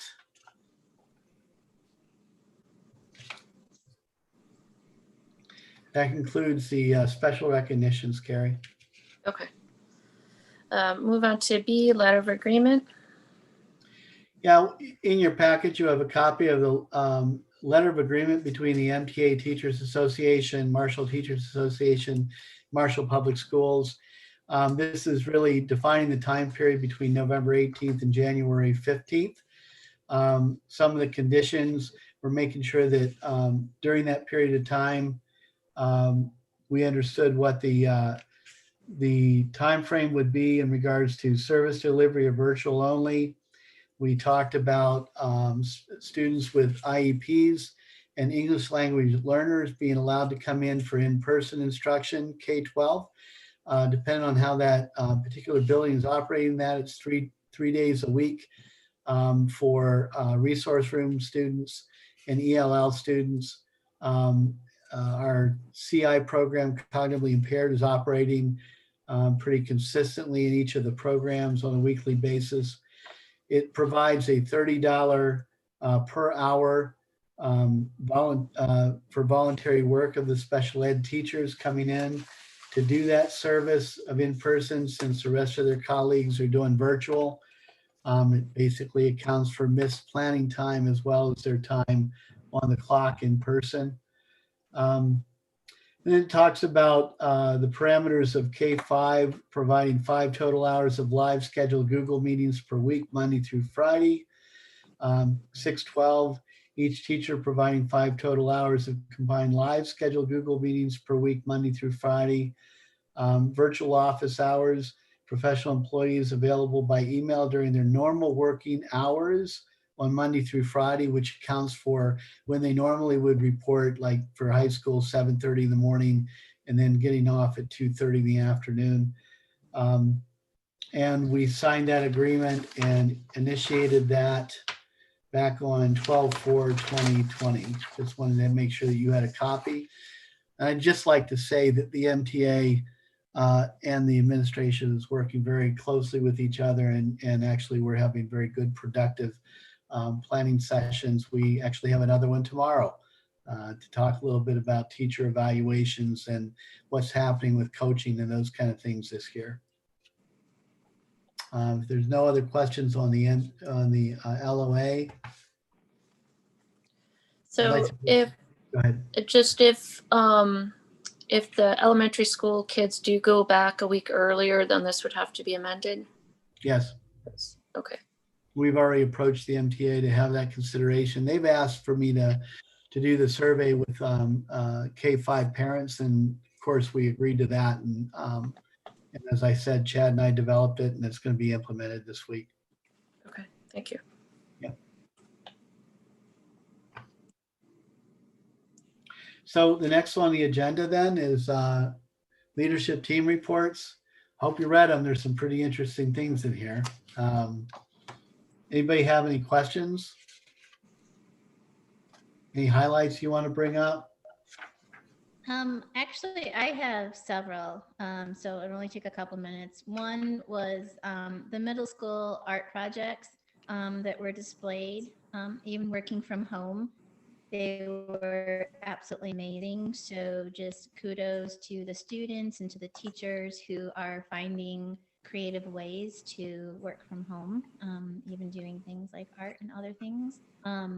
The Google slide presentation by Raquel on Silk Road, very impressive. I can honestly say in middle school, I don't think I could have created something like that. So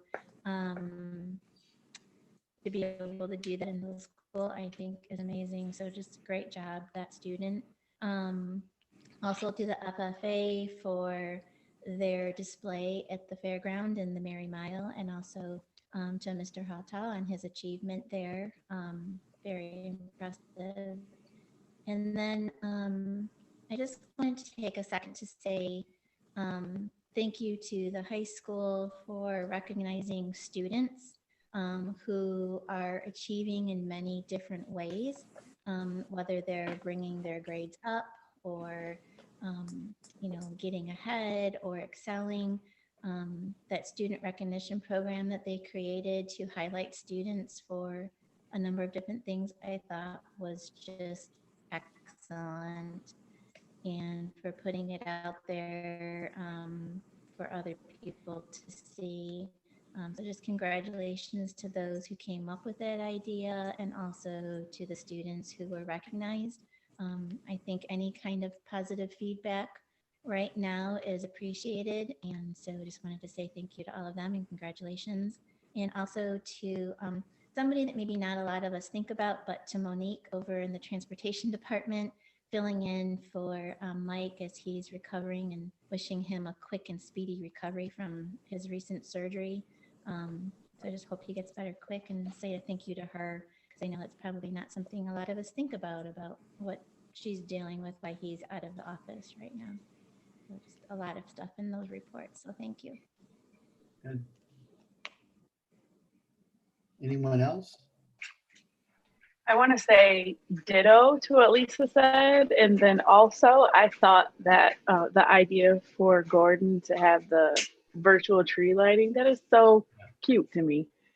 That's I pretty mean, cool. I'm not a teacher for a lot of reasons, and that's one of them because I'm not that creative. But I just was like, that is just so cool for them to be able to see their own. So not just, you know, zooming in to see a tree lit, but to see their own decorated ornaments on the tree. I thought that was really awesome too. Right. Thank you. One thing you might not have caught that I do want to bring your attention to, we've had a lot of great people that we just approved for hire. 2 people that aren't on that list yet, but we certainly hope right around the corner, are two recent graduates of Albion College that did their student teaching, one at Gordon Elementary and one at Walters Elementary. They both joined immediately the Harrington team, Richard Anarat and Arshawn Parker. Anytime we get male teachers coming into the elementary level in K-5, it's outstanding. Having African-American males coming in is just wonderful plus. But most importantly, these young men have gone through the support from Albion College to shift. And I think the new term now with COVID is pivot. So they've pivoted their careers and gone after teaching certifications to be able to become full-time teachers. And they're really committed to working in Harrington to start their careers off. And we're just ecstatic to have them. So just wanted to make that special announcement. I just wanted to say thank you to all of the teachers out there. I have the privilege to be able to work from home and monitor and be the principal at our house when things don't go right. And I've overheard teachers numerous times saying, you know, you guys are doing a great job. I know this is hard. You know, but we're all going to get through it together. And I've had teachers email saying, you know, just keeping me informed as a parent about missing assignments or how my child is completing assignments. And I think that's really important in times like this where kids are trying not to stress out and trying to do their job, but also being in a very different environment than they're used to in order to be educated. So, so thanks to all the teachers and administrators and everybody for all that they're doing for our kids. Excellent. Thank you. Any other comments? I don't see anyone. Okay. I'll move on to 11, discussion A, facility needs assessment work group update. Okay, last Wednesday, we had a meeting. That was the beginning of looking at the process for prioritizing the projects and the needs that are established for each of the buildings. There's more work to be done with that. We have another meeting scheduled for tomorrow. Last Wednesday, we re-invited back in our building teacher reps and each of the building administrators to join the overall committees to work through this process so that they can see what other projects are out there next to their building, et cetera. And we talked through what that process for prioritizing looks like. Between that time and this time, there was also a meeting, virtual meeting with Jeremy Root to talk about performing arts, both choral and instrumental and synth or orchestra. And so those things are added to the list as well. We're going to be reviewing those tomorrow morning with CSM and Kingscott in the core committee. And then that's going to be brought back to a virtual meeting again on Wednesday night at 5 o'clock. If you haven't joined us and you want to catch up on some of that, please let us know. Join in. It's an open session. Anyone can join to hear what's going on.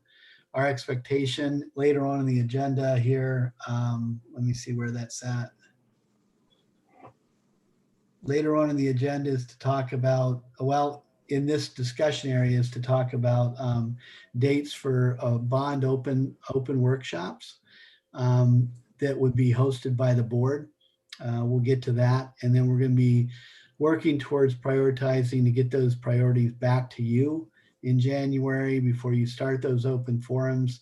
And also we'll be talking about what our community forums are going to look like and the scheduling of that. So a lot of things moving forward. A lot of things still need to be decided by the board.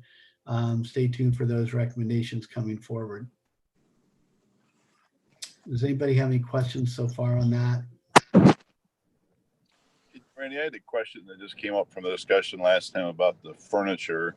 And I was wondering, do we have a capital improvement plan that rotates through? I was surprised how long some of the furniture has been around. And I guess, I mean, seeing my kids on some of it over the years, I should have made the connection. But is there a plan? It sounds like we just replace it as we redo a classroom.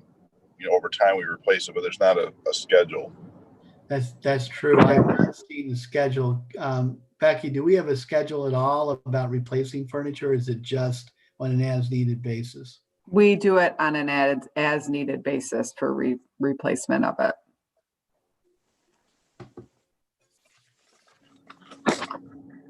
Yeah, and I guess another thing I'm curious about, things like the auditorium that still seem like we just opened the door for the new auditorium, but I'm sure that will be expensive to maintain. Breaking up, Richard. Time and what that's going to look like over time. Capital improvement on assets like that.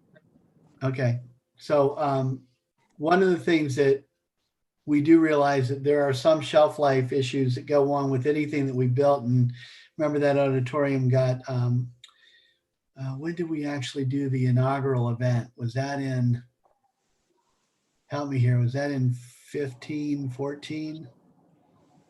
Probably 14, yeah. No, actually, I think it was 13. It was the year that we did the cooperative high school. December of 13. So when you look at the use and those kind of things that have gone on, there's always going to be some upkeep, but primarily that's been handled through warranties and maintenance, and through any funds that we have that are dedicated towards the upkeep of those auditoriums.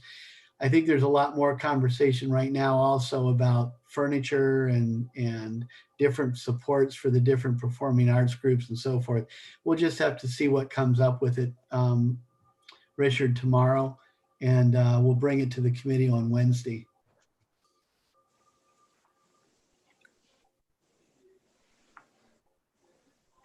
Anything else? Randy, I just distinctly remember a county commissioner about 8 years ago.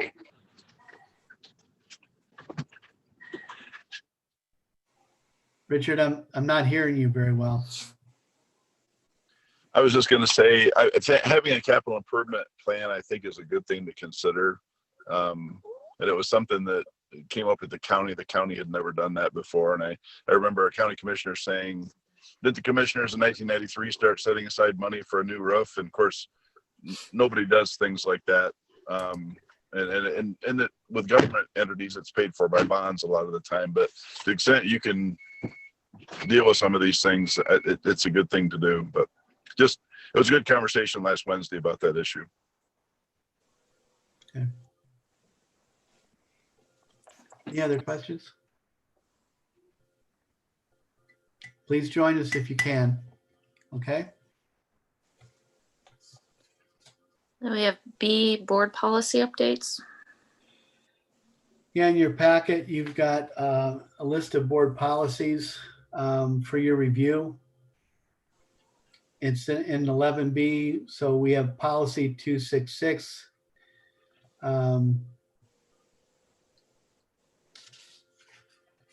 I'm sorry, 2266, my fault. And you'll see the changes and recommendations and changes. We've gone through that.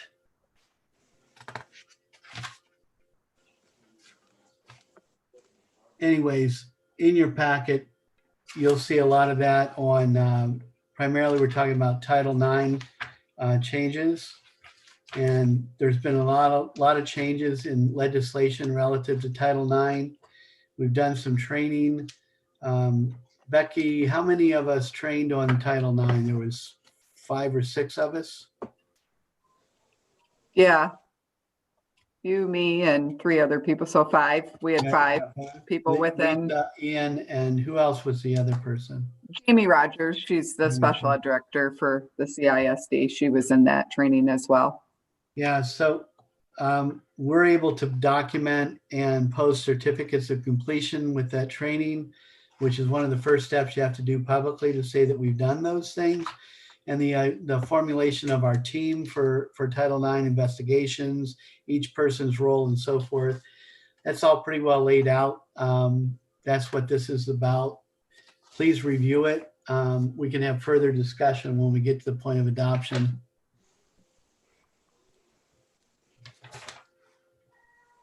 Any questions on the board policy updates? We'll move on to C, nominating committee. Go ahead. Was somebody asking? No. Okay. As per board bylaw 151, the board president will appoint a nominating committee composed of 3 members of the board. The nominating committee shall include no more than 2 standing officers and shall exclude the president. The nominating committee shall meet prior to the organizational meeting and develop a recommendation for the slate of officers. The meeting of the nominating committee shall be posted and conducted in compliance with the requirements of the Michigan Open Meetings Act. So Bill had told me that he had appointed Lisa as chair, and then Shauna and I would be the other 2 members of that committee.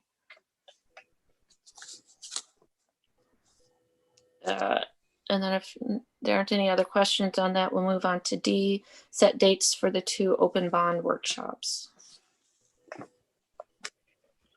I'm sorry, Lisa, did you accept the nomination as chair? Yeah. Thank you. Okay. Okay, so setting dates for the 2 open board workshops. We'd like to do that between January when we return until the first week of February. If we can look at our calendars and take a look, who wants to take a stab at recommending? Carrie, you want to lead that conversation to see how you guys want to set this up? It seems like a Wednesday may be good since we've been meeting on Wednesdays, or the facilities group have been meeting at Wednesdays. What are people's schedules like if we had a Wednesday at 6?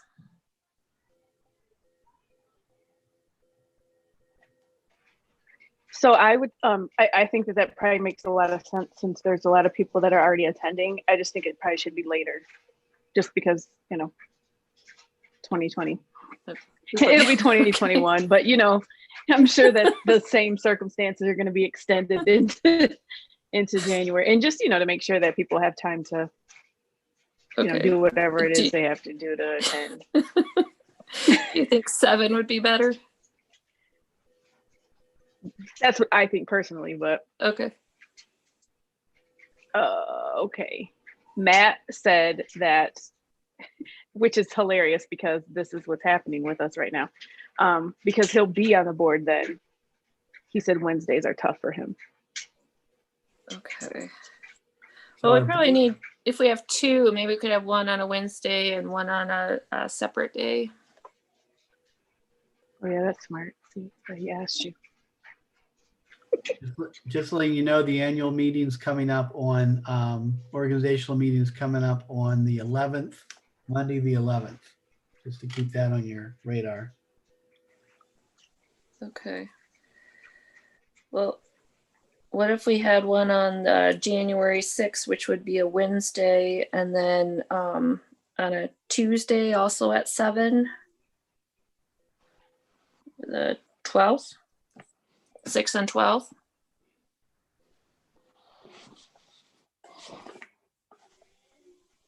So are these just for us to present to the board? No, Or is it's it- it's an open community forum for you, Richard. We can discuss like the different projects and the recommendation on priorities, and you guys can kick that around, and it's an open session. Anybody can join. I'd like to be able to get that word out. Carrie, you're suggesting the 12th right after the board organizational meeting. That's 2 in a row, right back to back with each other. I don't know if that's something you'd want to do. I'd be fine with moving to the 19th too. So I have a Is quick there question. So, oh, sorry, Lisa's talking. Nope, go ahead. Are there any facility needs committee meetings in January already scheduled? There's one on the 6th at 5 o'clock scheduled. So we probably shouldn't do the meeting on the 6th then. That seems like a long day.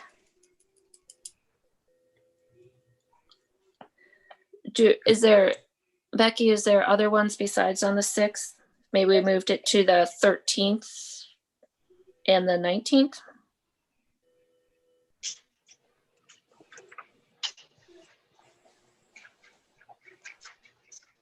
That works.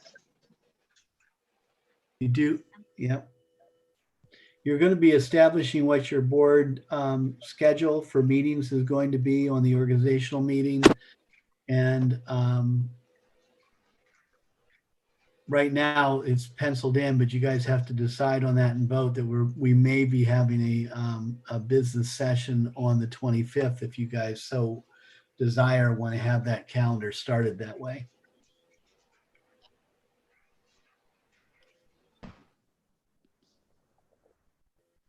So I think, Carrie, what you're suggesting kind of fits in there. Okay. That sounds good. And then Kimberly will get that posted. Yeah, in the meeting tomorrow, I think that's the only meeting I have with them until the holiday with the core group. We'll get some framework around that. We'll take a look at what we can make available to the board as soon as possible in regards to prioritizing and so forth, and the list of projects and all that. Make sure that you have all the information you need. And I'm sure that King Scott and CSM would be more than willing to attend those open forum sessions. Okay. And when we get that all set, do we have a plan to let the families know, like at the schools, of having the teachers send something out, something Sure. to communicate to let them know? Yep. And even a So- press release and the advisor Facebook postings, just, it's going to be harder to communicate because I'm assuming that this is not going to be in person. I'm assuming that we're going to be on Zoom trying to get public comment, but maybe that won't be the case. It's just with electronic, being in these meetings, that's a little bit harder, I think, to get input and participation. Maybe so, Amanda. I know that 2 districts went on, I'm getting feedback, sorry. 2 districts went on campaigns during the COVID situation, and both of them had their bonds passed, and they did it completely virtual. One of those was something that David Martin was heavily involved in with King Scott, and that was Rapid Schools. So I know he had experience doing that. We could probably tap his experience, or even I can call my friend Dr. Bill LaFrance and ask him what he learned from that process about trying to do this on a virtual level. Because getting the word out is difficult to do virtually. We'd all love to be able to see each other face to face on these discussions. But let's see what lessons they've learned as well. Maybe bring that back to the board for your own knowledge or awareness. Also, I'm sorry, my computer died, so you can't see my face. one of the other things that we might want to consider is different times for the meetings. So, just to accommodate people's availability. Maybe we have one at, 10 a.m. and maybe we have one at 7. Just a thought. I was going to suggest along the same lines that maybe we have a Saturday meeting to accommodate people. I continue to be concerned that 2 meetings to be able to have this discussion.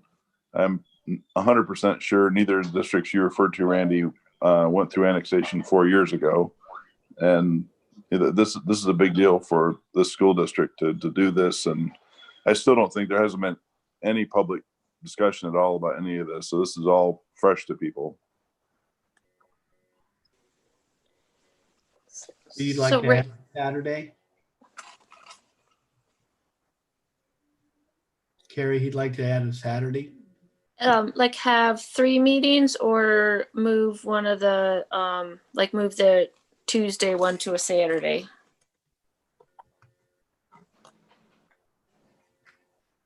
Richard, are you talking about having a 3rd meeting? Is that what you're suggesting? I'd like to have more like 4 meetings altogether and have 2 on Saturdays on different weeks and 2 during the week. It just absolutely kills me to not have anything live with actual people there, but I understand the limitations.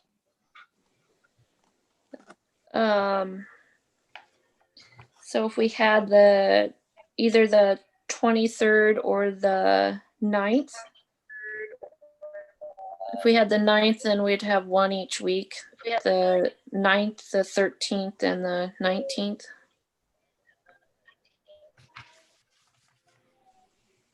Talking about in Does that January? seem like enough time to get the word out if we're starting back? Yeah, in January. Yeah, we can get that out.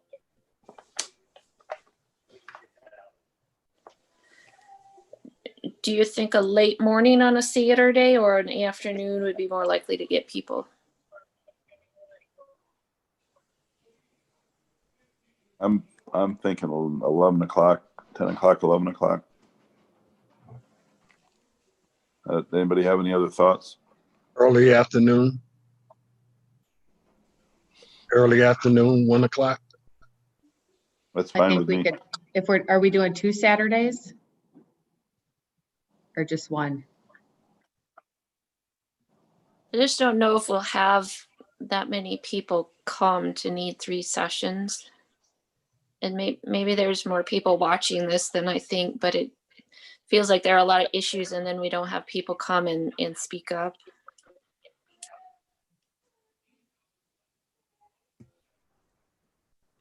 Because I'd be fine with 1 But Saturday. I believe Just to- it's the more opportunities you give people to engage, I think you'll get more involvement. I like the Saturday idea myself. But do you think that we need 2 Saturdays, Larry? I would like to see 2 Saturdays.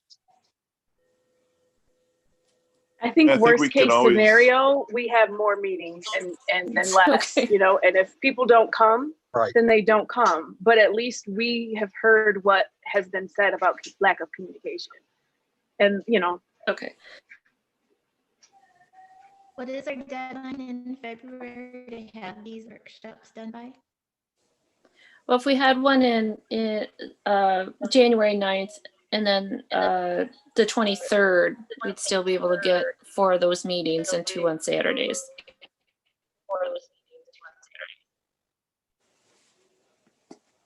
Yeah. Then we could do the one on the 9th at 11 and then the other one at 1. Like Saturday, the 9th at 11 a.m. and then the 23rd at 1 p.m.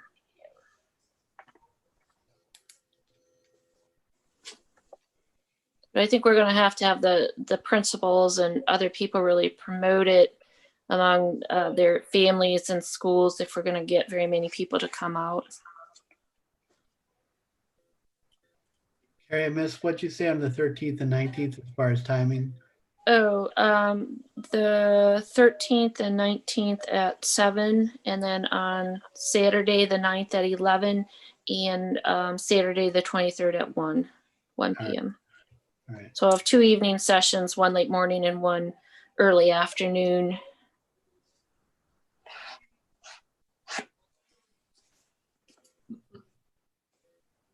Any other questions or comments on that before we move on?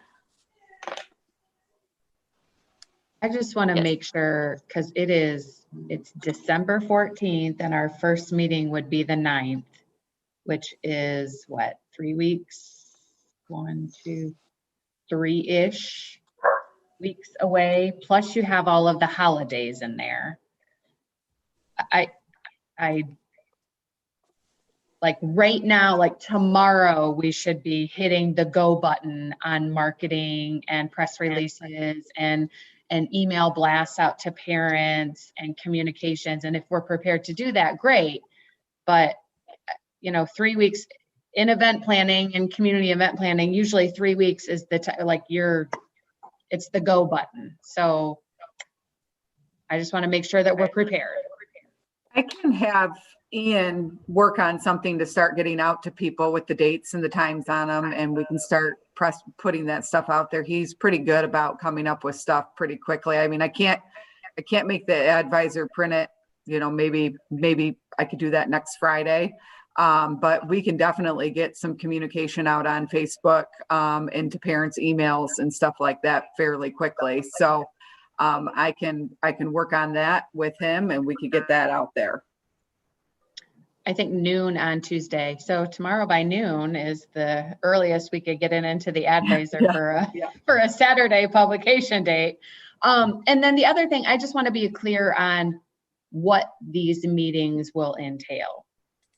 So are we introducing the whole bond concept and what the potential could be based on the recommendations from the Facility Needs Committee on prioritization, and we're getting feedback, input, a pulse from the community? Are we asking them to be prepared to share ideas? What are we asking? At the end of all of these meetings, when we look back and we say, we did these meetings, we should be able to say, what we got from these meetings was this, and we're using this in order to do something with it. Mm-hmm. So when we do these forums, and we did together in 2010, we floated the ideas that are out there that percolated up and some of the priorities that we had. Basically there's some needs that have to be covered. And then there's some wants and wishes, and we put those things out there based on what the committee recommended.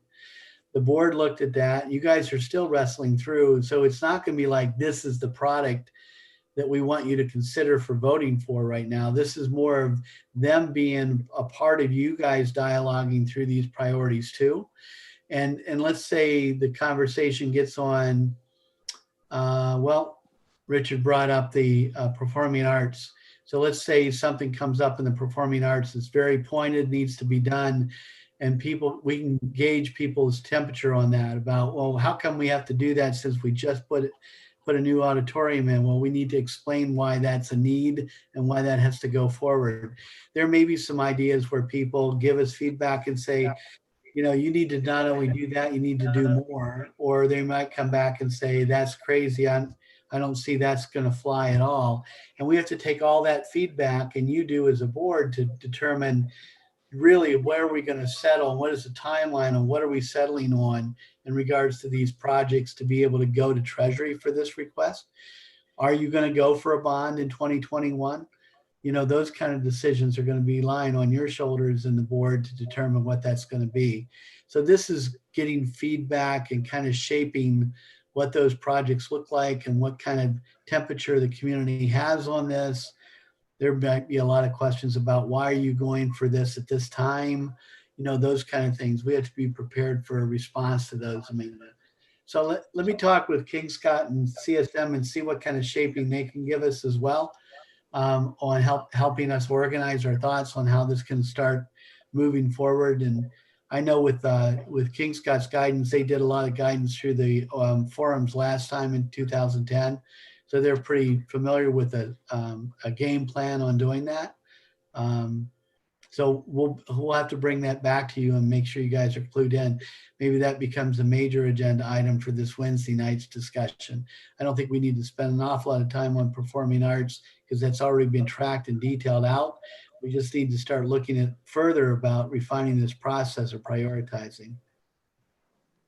Hey, Brandy, another thing I want to mention, and I'll mention on Wednesday again. Dr. Johnson talked to us a while ago now when he first joined Albion College about what he was planning with Washington Gardner. And I feel like there's things that are happening there. And I honestly don't know, I have no idea what the time frame is, but I would like to, have Albion College as part of that.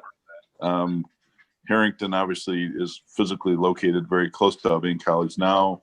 How that all fits together and what that looks like. And we can talk about that on Wednesday as well. Sure.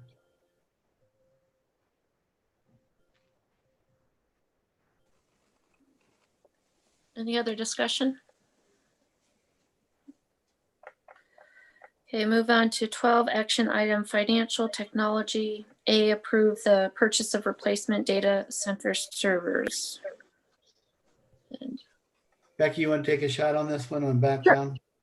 The district's data center server needs a refresh and more capacity. We currently lack the capacity to perform needed major upgrades for services such as PowerSchool. The district has found a suitable solution from the vendor Hewlett-Packard Enterprise listed in the REMC catalog in the amount of $59,240.61 with CARE Act funding. Items in the REMC catalog have been competitively bid and awarded via a statewide process. It is the recommendation of the superintendent that action item financial technology be approved as presented.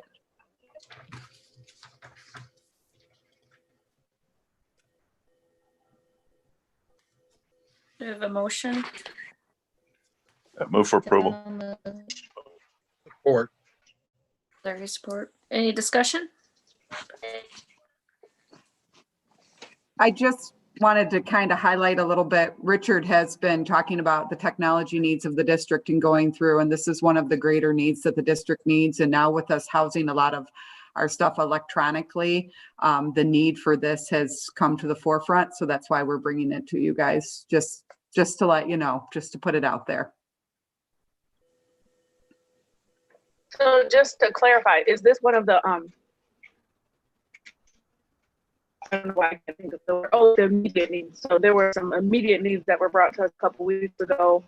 I think they're in the facilities needs assessment, and this is part of that. Yes. Oh, that's yes. awesome. This Okay, is thank you. this is the one that probably Richard probably loses sleep at night over. So Yes, I would agree with that. so yes.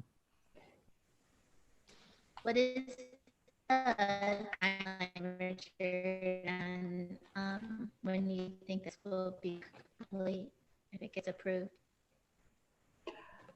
Lisa, can you repeat that?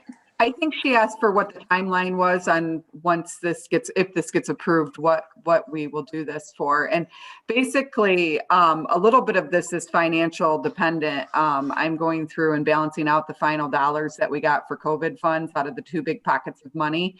And so this is one of the items. We had brought items to you last month that we were hoping, and anything over a certain dollar amount needs to be board approved. So we're going to go fast and furious in ordering this before December 31st. And we will get this. I assume that as soon as we have it in, we can go ahead and get it rolling. I'm not sure. Richard can speak to the logistics of how long it will take he and his staff to get it up and running. But I know things are running a little bit behind with COVID when it pertains to getting actual things in. Yes, COVID's going to be a factor, and also the lead time on, I think the longest lead time I saw in the quotes when we received them was 16 business days for shipping. And then, so I'm thinking that probably realistically, it may be one of those things that, end of January, first part of February is about the soonest they would actually be live.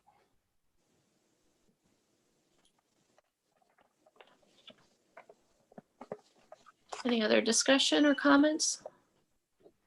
Larry? No. Okay, so we're at the roll call. We're on Lisa, Yes.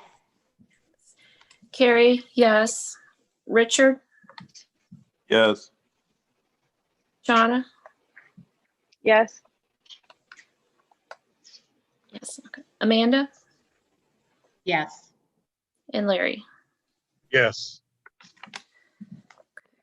I move on to 13, public comment. Members of the audience may address the board. Do we have anyone, Derek, for public comment? We do not have anyone in the waiting room right now. Okay. I move to 14, board member comments for which no action may be taken at this meeting.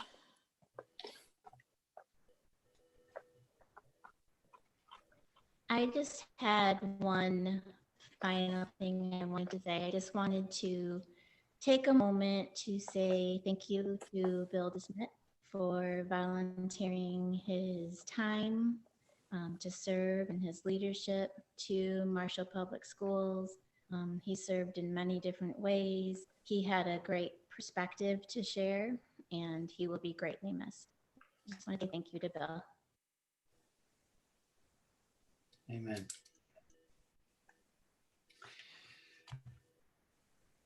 Carrie, can I jump in real quick? Carrie, I just want to say that you did a yeoman's job of taking over for the for running the board meeting today. Nice job. Very good. Thank you. It's a long meeting to start out.